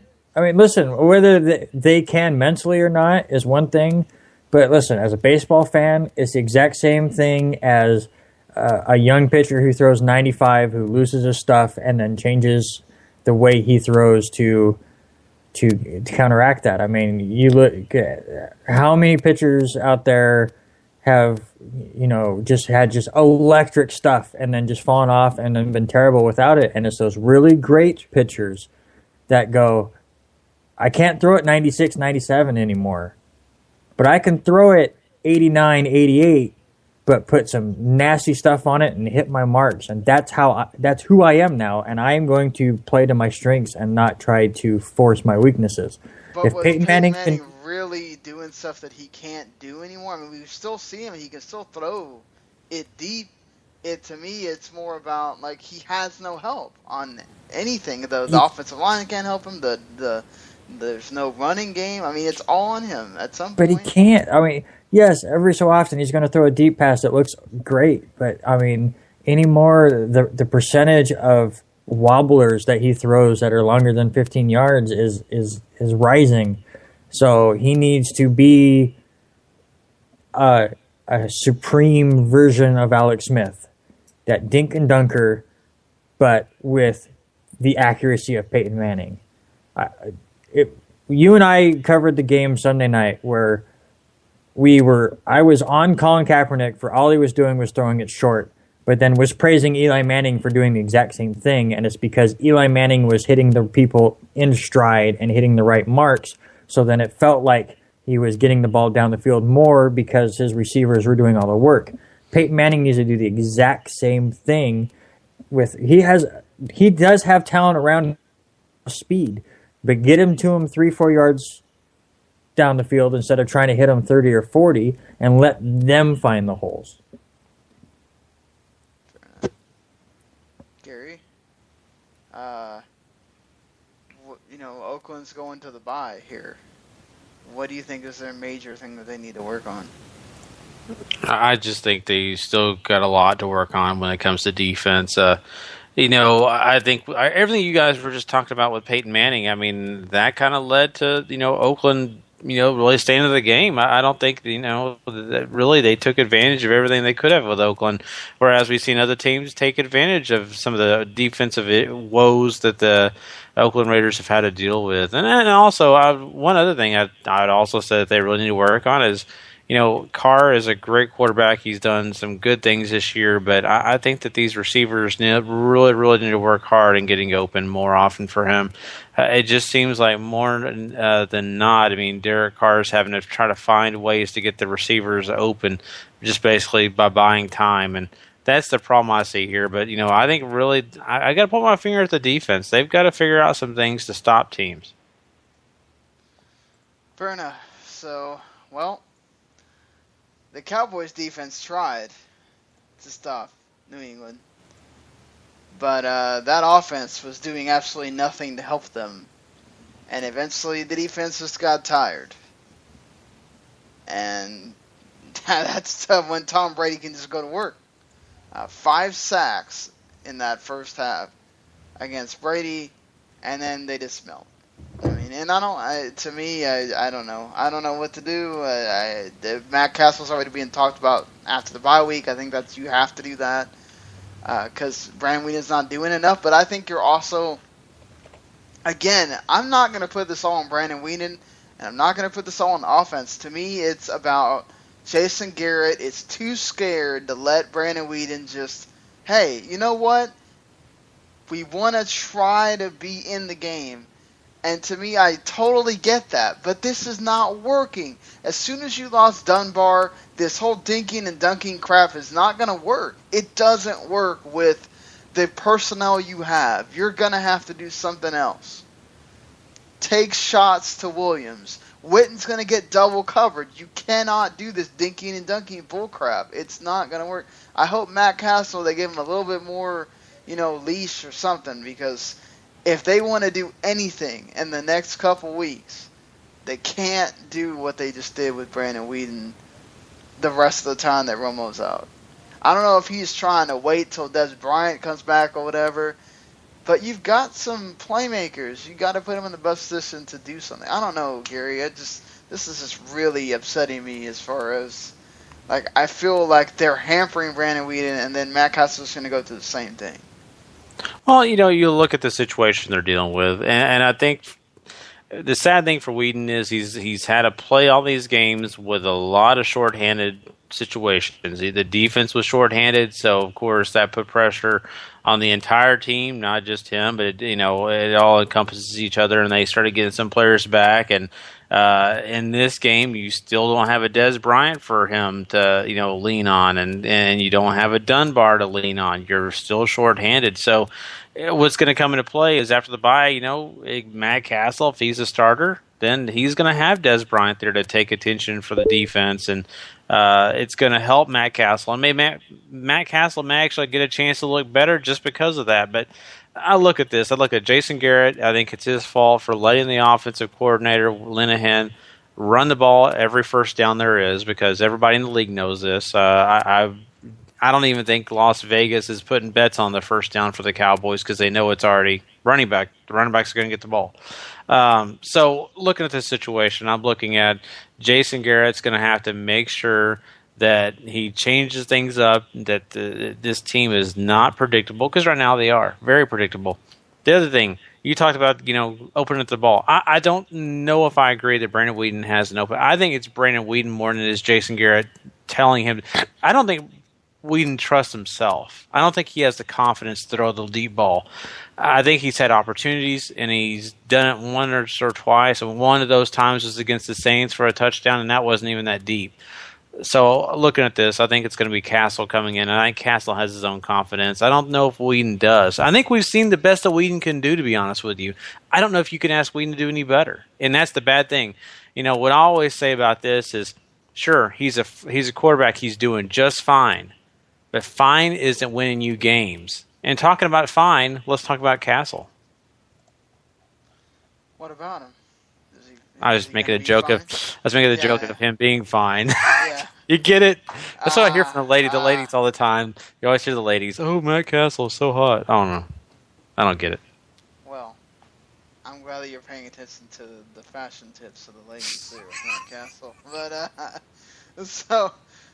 if you're, I think we know the deal with Matt Castle. I think you have to start him. But if you're the Patriots now, going to this Colts game. I think do you think the Patriots lose at all? I think I'm hearing whispers already from people about another undefeated season for the Patriots. Do you think that could possibly be in the cards here, Randy? Absolutely. Tom Brady's playing out of his mind. Rob Gronkowski's great. They have a great running game now with Dion Lewis and Blount. And the defense obviously is playing extremely well right now. So definitely, they get the Colts at the right time because Andrew Luck should be coming back, but, he's been out the last few weeks, so what kind of rest is he going to feel? Is he going to be at 100%? Then they get the Jets at home, which is going to be in their favor, even though the Jets have a good defense. And then you just kind of look down the schedule, and there's not a lot that really jumps out at you. The Denver defense later on in the year could give them a little bit of trouble, but it's not like they're going to be stopped for less than 20 points in that game, and I don't see Denver scoring 20 points against them. So I'm looking at a 14-2, 15-1 for them. So yeah, definitely 16-0 is possible. All right, Randy. We covered this game head to toe. We called it from the beginning to the end. Look, it's not fair to the podcast people who didn't listen to that, and I'm sure they don't want to listen to 4 hours of us basically calling a game that already happened. But for podcast purposes, what is your big takeaways here from that game? The Giants and 49ers. Yeah, for the 49ers, it's they just don't trust Colin Kaepernick.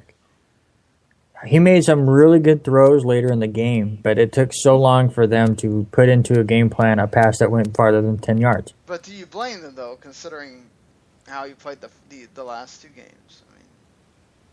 Well, I don't blame them to a point, but at some point you have to, because the Giants' defense came down and completely shut down the 49ers for a while. Luckily for them, the Giants didn't put them away, and that almost cost them the entire game, kind of like what happened to San Diego today. But to me, you have to listen. I don't think Colin Kaepernick's that great, but you have to trust him a little bit. Give him a couple throws just to make the defense think that they might attempt a longer throw. There were 5 or 6 straight drives where it was either a handoff or a pass that went behind the line of scrimmage, or maybe 2 or 3 yards past. It was sad. On the other side of the ball, Eli Manning was great. He didn't kind of with Colin, he didn't have a lot down the field, but he found the wide receivers at the right time on the run in open space. And listen, when you have a final drive like Eli Manning did, when Odell Beckham was sitting on the bench for most of it and then kind of came out but was straight up decoy, when you have Ruben Randall on the bench during the same time. And basically, you're in 2-minute drill and you drop back and go, who can I throw it to? Should I throw it to Dwayne Harris? Who's that? What about Will Tye? I don't know him. I guess it's Shane Vereen or Larry Donnell. Okay. And then you do what he did and win the game. Hats off to Eli Manning for sure. Agreed. Yeah, he won the game with that touchdown. Larry Janelle, tremendous catch on that touchdown. He even completed a pass to a guy that has the same number as somebody else on their team and completely confused us. Yeah. Mm-hmm. Did you? I got a quick question. Did you guys talk about the game last night, and when you were calling the game, did you watch the 49ers score that touchdown and say they scored it too fast? Exactly. That's exactly what I said. I said it's great that they scored, but they're leaving Eli Manning too much time on the clock. At that point, it's so hard, though, because the way they had played that game, you never know if you get to the goal line and they don't score on the next play. If, say, you do a Giants and you have Hyde kneel it at the half-yard line, okay, instead of going in, what if he fumbles? What if he doesn't go in? Then you're screwed.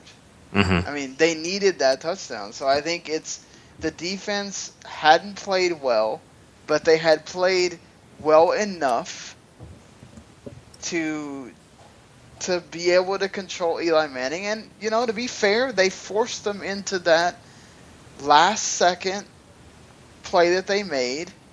And Eli Manning made a play. I mean, I don't think you can really fault anyone on that other than Eli Manning. This is why he's won Super Bowls, right? I mean, he just made a play.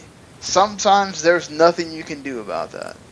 Yeah, we had kind of brought up and kind of joked with, you know, how the Giants handled this situation earlier in the year. And so I don't blame them for scoring the touchdown as fast as they did, I guess. It was maybe some play calling changes. You run it instead of throwing it on a couple times. So even if you don't get it in, you either make them use one of their timeouts or you're able to waste a lot of clock. But in the end, I mean, when you get down there, you score and then have your defense make a play too, and the defense just didn't do it. Mm-hmm. I agree. I mean, you know, John Madden is very obvious when he would say things, but great players make great plays sometimes. Exactly. Yeah. Hey, talking about great plays too, great players too. I mean, even Odell Beckham coming out of the field, being injured, you know, even if San Francisco knew he was injured, they were watching him like a hawk, and they had guys, you know, dedicated to watching him, and that took away from, you know, Donnell and other guys when it came to defense. So, and you know, we were just talking about the Dallas Cowboys. That's why they've struggled, because no Des Bryant. Well, you know, same with, you know, the Giants. They didn't have, you know, success without Odell Beckham until he came back in the game. So, completely agree with you on that. They did not look the same when Beckham had to be out. And that's why I asked you this question, though, Gary. I mean, we just talked about them losing, but does San Francisco feel good after this game? I mean, the best game they played since week 1. They've got to feel good about it. Yeah, it's a disappointing loss, and I know that they another heartbreaker of heartbreakers we've had this weekend. But oh yeah, definitely. They've got to feel better. I don't think anybody gave them the chance to win to this game except me. I probably was the only person on ESPN.com who chose the 49ers. I think Randy even said, "Oh, thank you, Gary. I get one on you." And that's fine. I didn't care. I really did believe that the 49ers could be the team to beat the Giants, because I don't have a lot of faith in the Giants personally. And so, you know, I think this gives them a little bit more confidence going into next week. But, you know, they are what they are. You know, they're an average to below average team. Well, speaking of being what they are, the Giants are 3-2. They are now officially leading that division. Do they win the NFC East? You know, looking at the situation, looking at the teams they're playing coming up, I mean, I think personally, if you're just going by schedule, I think that they do definitely have a really great chance of winning this whole thing, only because of their schedule. I mean, you saw the fact that, you know, they were able to beat Buffalo earlier this year. But they've got Dallas to worry about, which if they can beat Dallas, they have an even greater chance of winning. The only teams that I really see on their schedule that they may have trouble with: New England, Washington possibly because it's a division game, the Jets, and besides that, I mean, you may. Monday night are going to be interesting. Yeah, I mean, they got Carolina, but I think they'll be even with Carolina, So Minnesota's another tough team. So there's a great chance. This is going to be a tough race to the end. But I just feel like right now, if it sustains, the Giants have a heads up, and they could do it. Randy, if you're... Yeah, I could go ahead and just answer both questions. Well, I think the Giants are definitely competitors in the NFC East as long as they make sure Odell Beckham doesn't have any more touchdown celebrations. Because I don't care what he says, he injured that hammy doing that crazy touchdown celebration. Yeah, he did like 5 different celebrations. Yeah, he says he injured at 5 or 6 5 or 6 plays before the touchdown. No, you heard it during that touchdown, and you heard it during the touchdown celebration. I don't care. So calm down. But no, I think they're contenders. But to me, I liked how Philadelphia looked on Sunday. Yes, it was against us. It's scary, and they have to prove it on Monday. But to me, I picked the Eagles at the beginning of the year. Had my doubts as the offense kind of struggled, but now as they kind of get rolling and the way the NFC East looks, I think the Eagles are still, to me, the front runners. And then, listen, if you're San Francisco, you got to feel okay about it. I mean, you contended against a good team, but you didn't get the job done. So now you got to go back to the Ravens at home. So, yeah. I mean, and the Ravens they're probably reeling after that game. That they just probably felt they should have won too. Yeah, listen, you had. I mean, if you have any playoff hopes, which if you're the 49ers, you don't have a lot right now, but you need that game, and then 3 or 4 of your next 5 games are against divisional opponents. Mm-hmm. So, I mean, if you have any aspirations, get things going right now because these are your most important games in the entire season. Yeah. And let me just say one thing. I just want to give my rebuttal. I agree with Randy that if Philadelphia's offense is for real and that wasn't just a mirage, I totally am behind what Randy's saying. But right now, as it sits, the teams that the Giants have faced and had victories against, I mean, to me, it says a lot. And not only that, I just think that Eli Manning is the quarterback. A lot of people say this, and I agree with this statement. Choose the better quarterback, and for the most point, you're going to choose the better team. And right now, Eli Manning is a leader. Bradford, Romo's not even playing football right now, and even Kirk Cousins. Eli is the leader here, and that's why I give them the credit. Doesn't mean it's going to happen. I definitely don't believe in that Giants defense. I think any team in the league could beat that Giants defense. Well, they are number 1 against the rush, even though Carlos Hyde did run on a little bit. So yeah, I mean they could shut down DeMarco Murray, and maybe Eagles look a little bit pedestrian because we didn't see DeMarco Murray kind of show up in this game. So. All right, or not in this game, but against the Saints. But anybody should be able to show up against the Saints. But anyway, let's move on now to there's some pretty big stories happening in college football. We should probably spend a few minutes talking about them, but we'll do that as we hit the music here to change to. No, my computer just freaked out. No, that's not good. Asking me to do that flash thing, which would kill the podcast. That would not be good. It's been doing this to me a lot today. I don't know. Okay, here we go, finally. I think it's going to let me do it. Come on. Well. We can just go without it. Yeah, we can just go. I mean, it's just... But it's the most important part of the podcast. Yeah, that music. No, it's not even that. It's that it keeps freezing, so... Well, we know we're live. Talking and then, No, we're live. I know for a fact we're live, so we might as well. Here we go.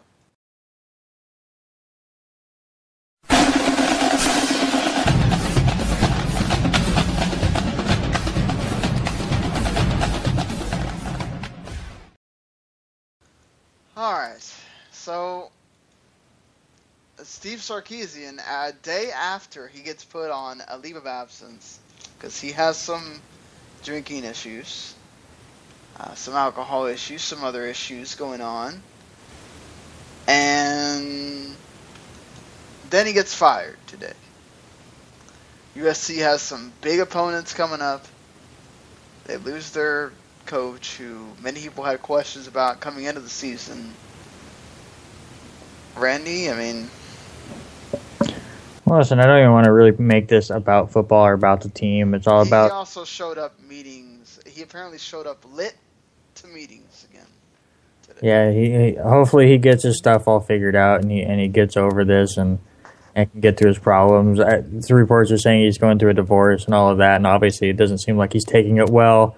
Good on USC to get him away from the kids and let him go figure out his problems. But that's all I can hope for is that, you know, he goes and seeks help and fixes this. As far as on the field goes, USC's season is now over, and it's a disappointment because a lot of people had high hopes, but this is just unfair for the kids. It really, really is. You know, they came to the program with high expectations. They came to play football and be competitive. And, you know, they didn't ask for their coach to be like this. They didn't ask for this situation. I feel bad for them most of all. Then secondly, I feel bad for the coach. You know, we all have our personal issues, you know, whether they be as serious as this or minor. But, you know, he's got to go get himself right. And it sucks for him that he has to lose his job and, you know, something that's going to affect his career down the line. That's not good. And, you know, so I'm hoping that, you know, best wishes for him. Hopefully he gets himself fixed up. As someone that's, you know, had someone very close to them be around them and have issues with, you know, drugs, alcohol, substance abuse, whatever, for a long time, and it's taken them the whole 6 years until now for them to finally figure out that, hey, I gotta change my life. You know, I know firsthand this is terrible, and I've also seen, like, you know, my dad do this sometimes where he'll drink a bit too much and he gets crazy and says things that the next day he's sitting there asking me, what the hell did I say last night? You know, what the hell did I do? You know, and I don't know if that's happened with the kids. I don't know if that's happened with, you know, any of the coaching staff or whatever, but there's been stories about, apparently, you know, that's happened quite a lot lately with them showing up to practice and Sarkisian's not in the right mind, or, you know, who knows what happens on game day and whatever. And it's fine, you can sweep it under the rug when USC's losing or winning, but as soon as they lose, that becomes an issue. And I mean, they're having their toughest part of their schedule, and they need a coach that's going to be in the right mind. And I think, you know, right now, even though it seems weird to say, it's probably the right time to do it, is to let him go, you know, and let him deal with his issues. And now you just got to go with it and just either try to play out the rest of the season or just, you know, whatever. I mean, they should still get a bowl game out of this season, but, you know. But let's move on from USC to down south to the Florida Gators, who have been playing terrific football. But now they're going to hit an issue. Will Grier, their starting quarterback, all of a sudden tests positive for steroids, PEDs. And, yeah, he's suspended the whole season now, rest of the season. And how do you see this affecting Florida, Randy? Completely affecting Florida. Their issues last year was they had terrible quarterback play.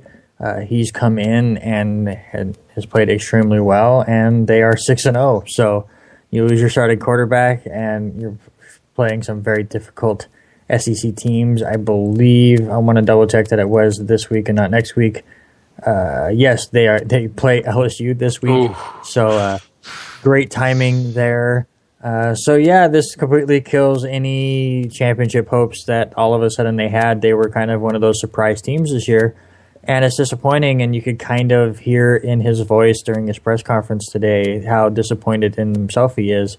Whether his story is 100% true, that it was from over-the-counter drugs that just happened to have something in it that he didn't realize was illegal, and he didn't go through the proper, steps to make sure it was something he could take or not, or if it was straight up steroids. I mean, I'll never know, and I'm not here to speculate, but it's disappointing for him. It's disappointing for the ball club, and you could definitely tell that he knows that he let the team down and he let himself down. So, listen, bad mistake by a young kid. Hopefully he learns from it and grows and comes back stronger down the line. But as far as this year goes, it's a killer for the Gators. Definitely. Excuse me, definitely, and I agree with that completely. And I just hope that he does learn from this and understand that you've got to follow the rules. You've got to be completely sure when you're taking any kind of supplements or anything that they are legal, that they are something that you can definitely take. You can take those right steps. You just got to be willing to do it. And I think there are some guys, and let's just be honest, in all sports, who take supplements that they know that they're not sure about, but they know that they can help them give an edge. And I'm sure that they think that they won't test, negatively with them, and they end up doing it, and then they're shocked. And so I'll just say this kid just, needs to get his head on straight, make sure he follows the rules next time, and learn one lesson. Antonio Gates offers you something, don't take it. Wow, all right. So last thing we have as far as stories, Steve Spurrier announced today, right before the Monday Night Football game was about to start, pretty much. Or that's when it got out. Don't know when he actually decided it himself.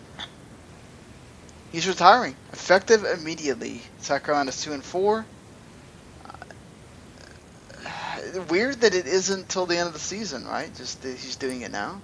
Well, he was about to retire after last year, and I think he got talked into coaching again and thinking that maybe they could take strides. Obviously, those strides have been backwards, and now it's not any fun being 2-4. They're getting completely smoked in conference play. So I'm guessing that is why he's stepping down now. He's like, listen, I should have retired at the end of last season, so I'm going to just do it now before I have time to think about it.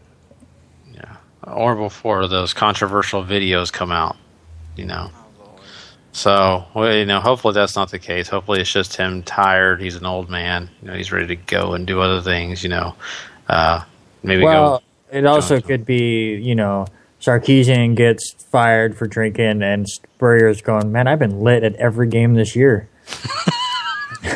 Might as well just retire before they find me out.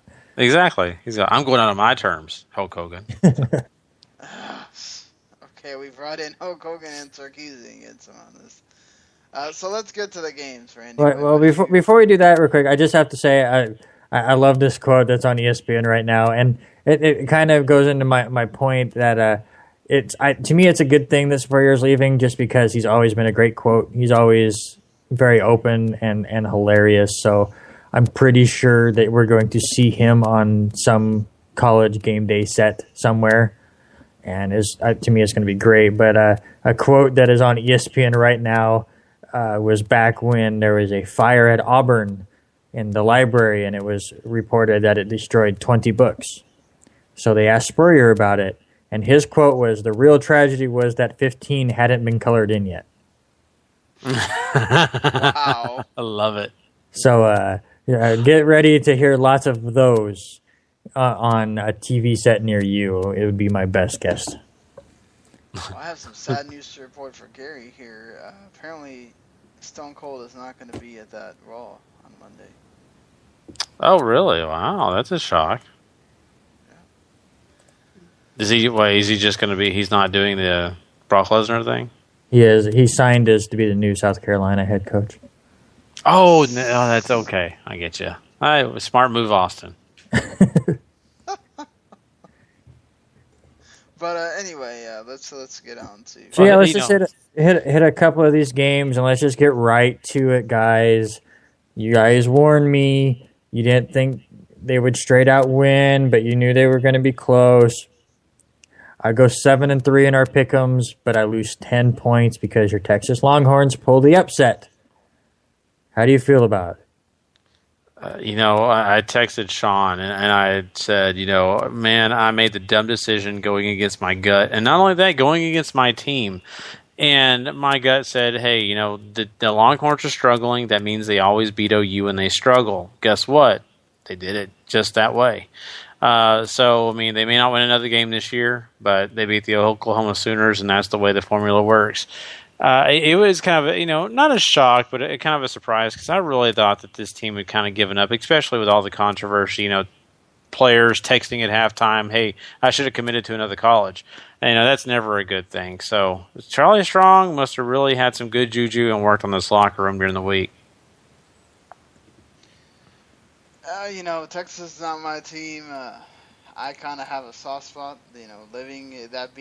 for a long period before. I kind of always cared more about TCU, even when TCU wasn't good, more than Texas. And I kind of always had a thing against Texas because of Arkansas having the Southwest Conference leanings and all that stuff. So, I want to see them do well. Obviously, and it's great. It's a cool thing anytime Texas beats Oklahoma, because who the hell likes Oklahoma anyway if you're any kind of having a Texas leaning at all. So this is awesome. Charlie Strong just basically kept his job for a year for beating Oklahoma. Yeah, very possible. Just some other quick hits. Georgia goes from national contender to back-to-back loser, losing to Tennessee. They kept it interesting. Had a tough 99. They had to go from their one if they wanted to tie the game, and they got close. They couldn't get the job done. However, Utah still looking like surprise national championship contenders as they beat California last week. And to me, the big one was Michigan not only beats number 13 Northwestern, but they completely destroy them. I had talked about how the defense was going to make it interesting and keep it a low-scoring game for Northwestern, but it wasn't going to be a shutout. I was wrong. Michigan wins that game 38-0, so that is 3 straight games that Michigan has yet to allow a point.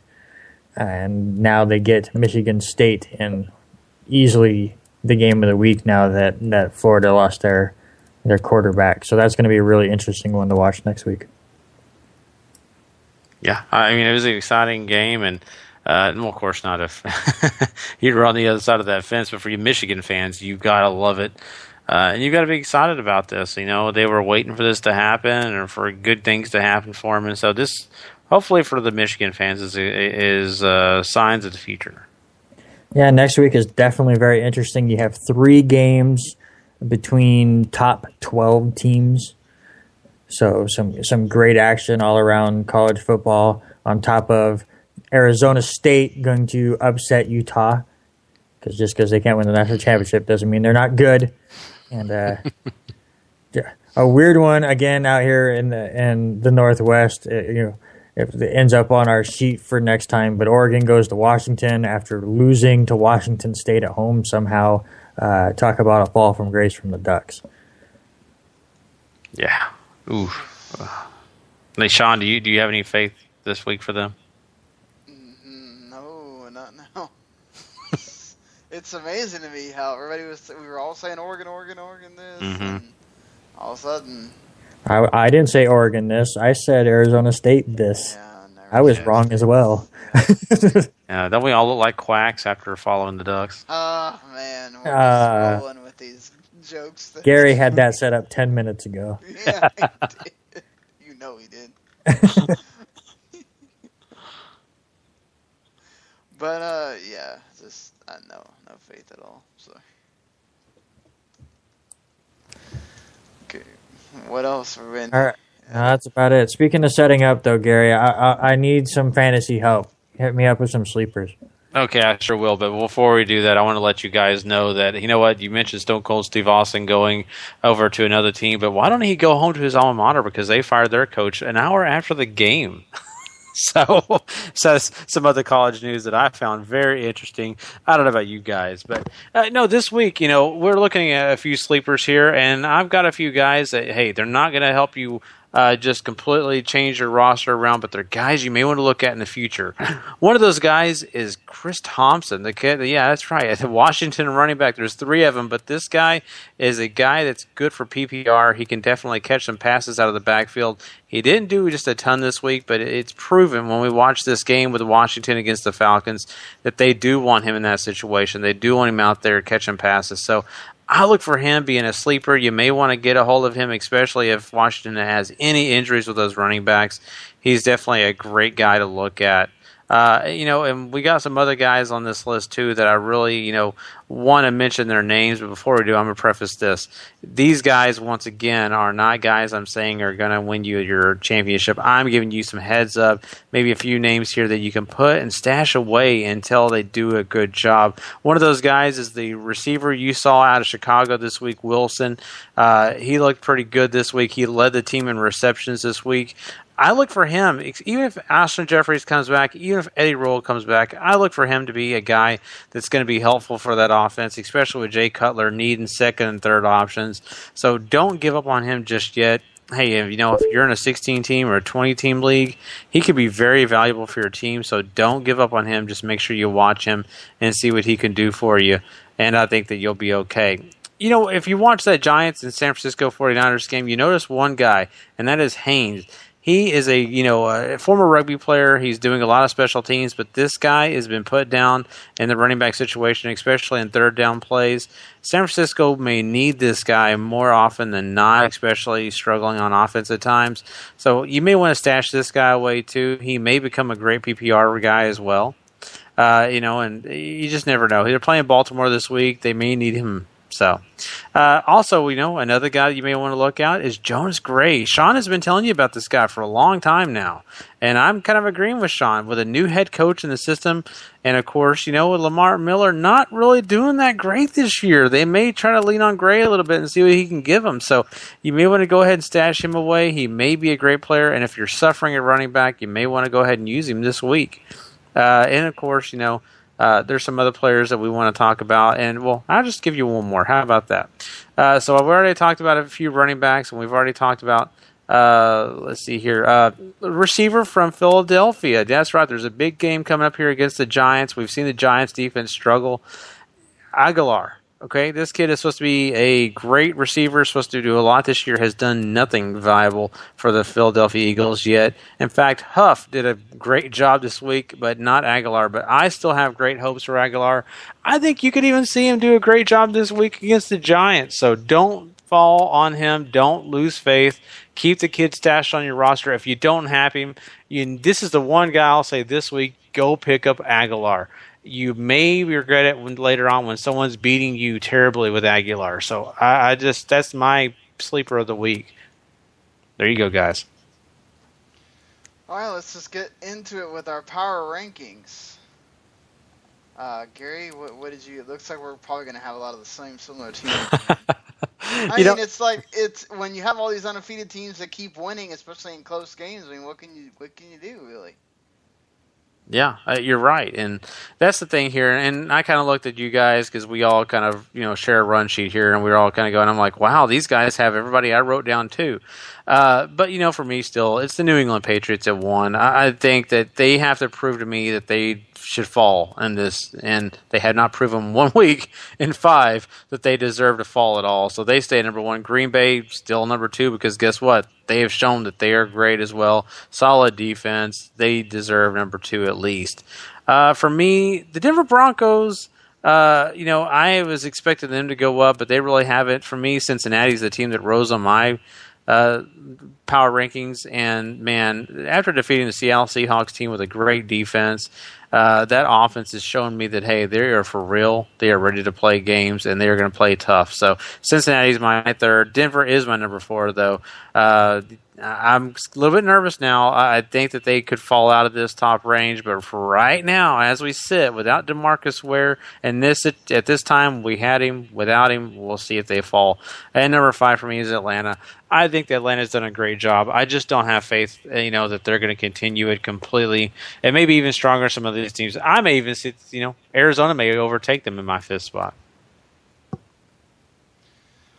For me, I'm going to be a little bit controversial, I guess, maybe. I have Green Bay and Cincinnati ahead of New England, and then I have Arizona and Atlanta. To me, New England beat the Dallas Cowboys in a place that's not really home for the Dallas Cowboys. They also looked really bad in the first half.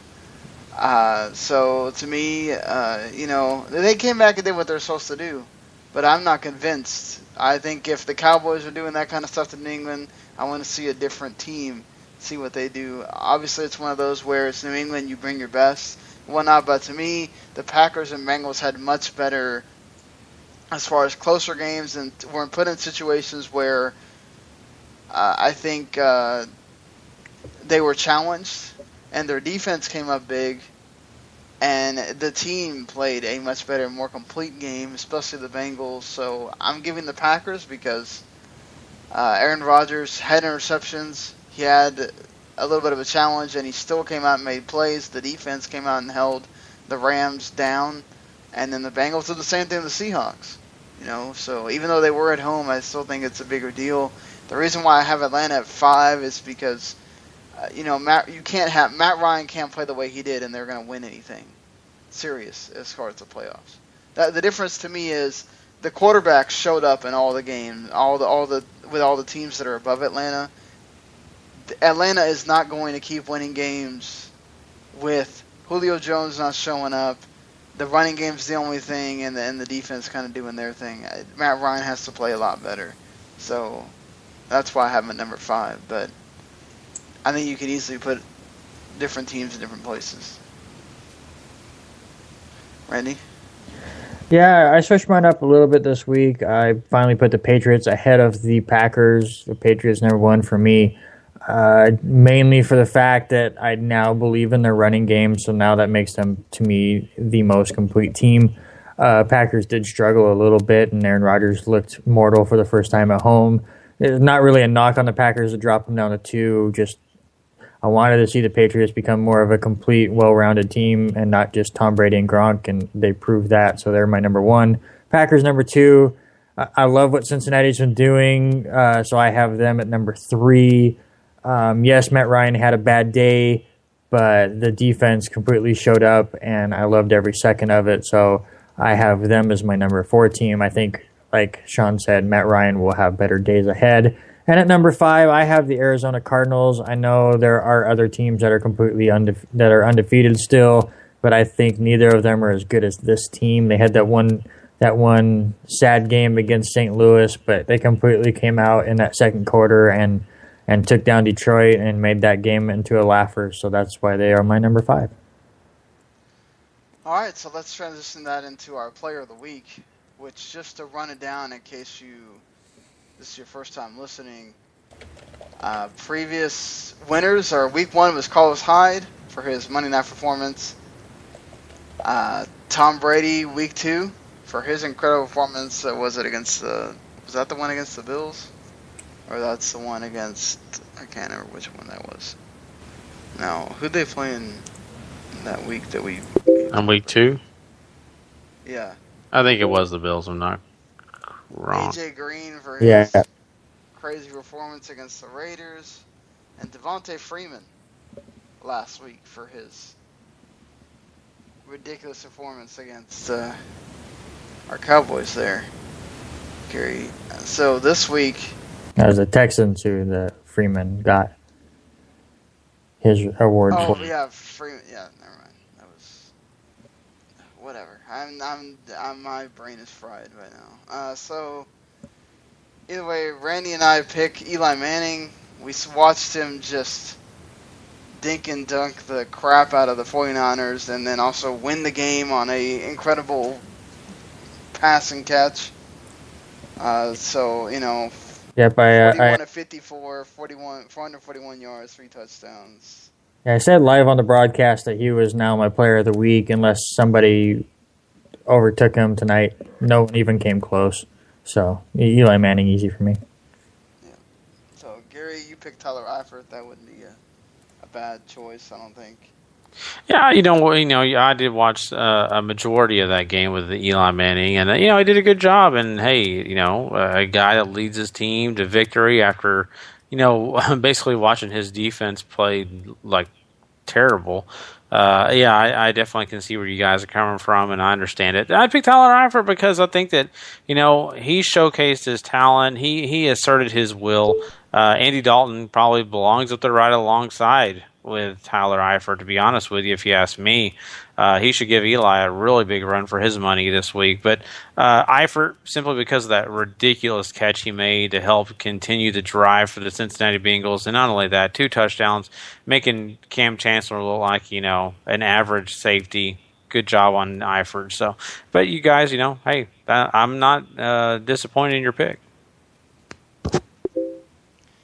Yeah, so Eli Manning it is for Player of the Week, I guess. So there's a 2-1 vote here. And yeah, that pretty much does it for the show this week. Sorry we went a little long, but we did have a few college stories to talk about, which we normally don't do. But they were pretty big, and they all kind of happened today, so we sort of had to cover them.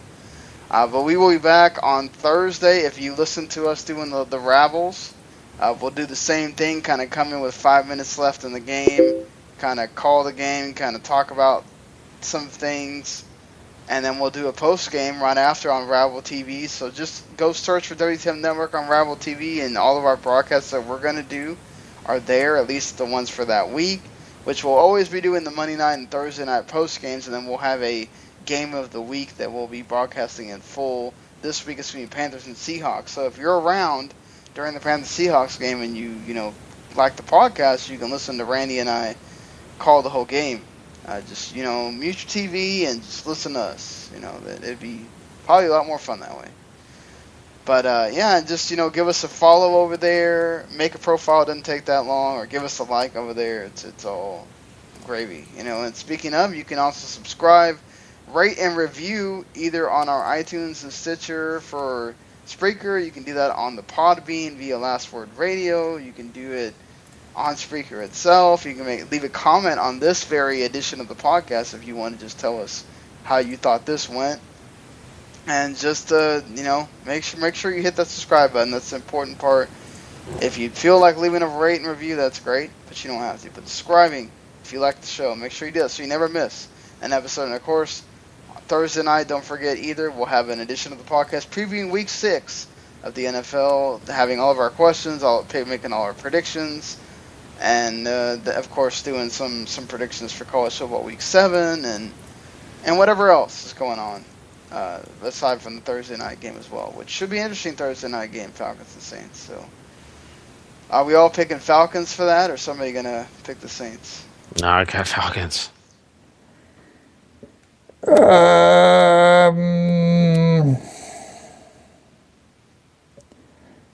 Sure, give me the upset. I'll take the Saints. All right, I like that. Bravery. All right. Well, Randy has a retro video game podcast you can check out called Backlog Busting Project. You can also go to their YouTube page, which is also called Backlog Busting Project, to check out their Mario Maker Mondays, which is always great just to laugh, if anything, because his partner Wes sucks at Mario Maker, and when I can go into Best Buy and not fail at like 7 levels, and this dude can't do one level without dying about 5 times, that's well worth watching. That's me, but I think he's listening to this podcast too, so that's awesome. We're getting ready to actually record that podcast tonight and talk about how a little game called Shadow of the Colossus has made both of us completely scream and yell, yet love it at the same time. So it was going to be an interesting discussion. Randy, you're the one that did it this week, though, right? So yes, I'm the one playing on Mario Maker this week and next week. Wes returns to the controller the week after that, and trust me, it's enjoyable. So that's fine. And of course, if you like wrestling, check out the rest of the Max podcast, because we cover everything. In fact, on Tuesday night, if you like New Japan Pro Wrestling, myself, Paul, and Tom Reese will be covering that King of Pro Wrestling show that just happened on Monday morning. Titles were on the line, and some big matches happened, so we'll be covering that. And then, of course, our regular show on Friday morning Well, pretty much it still is technically Friday by the time we get to do it. So yeah, Friday we'll be going a little bit back to the past, talking about that Bad Blood 1997 with the first ever Hell in a Cell, also where Kane appears the first time ever, and a few other big matches happen on that show. And we'll of course also be reviewing the Raw that happened and all the other stuff. So, all right, well, I hope you like this edition of the show, and check us out on Friday morning. Later, everybody.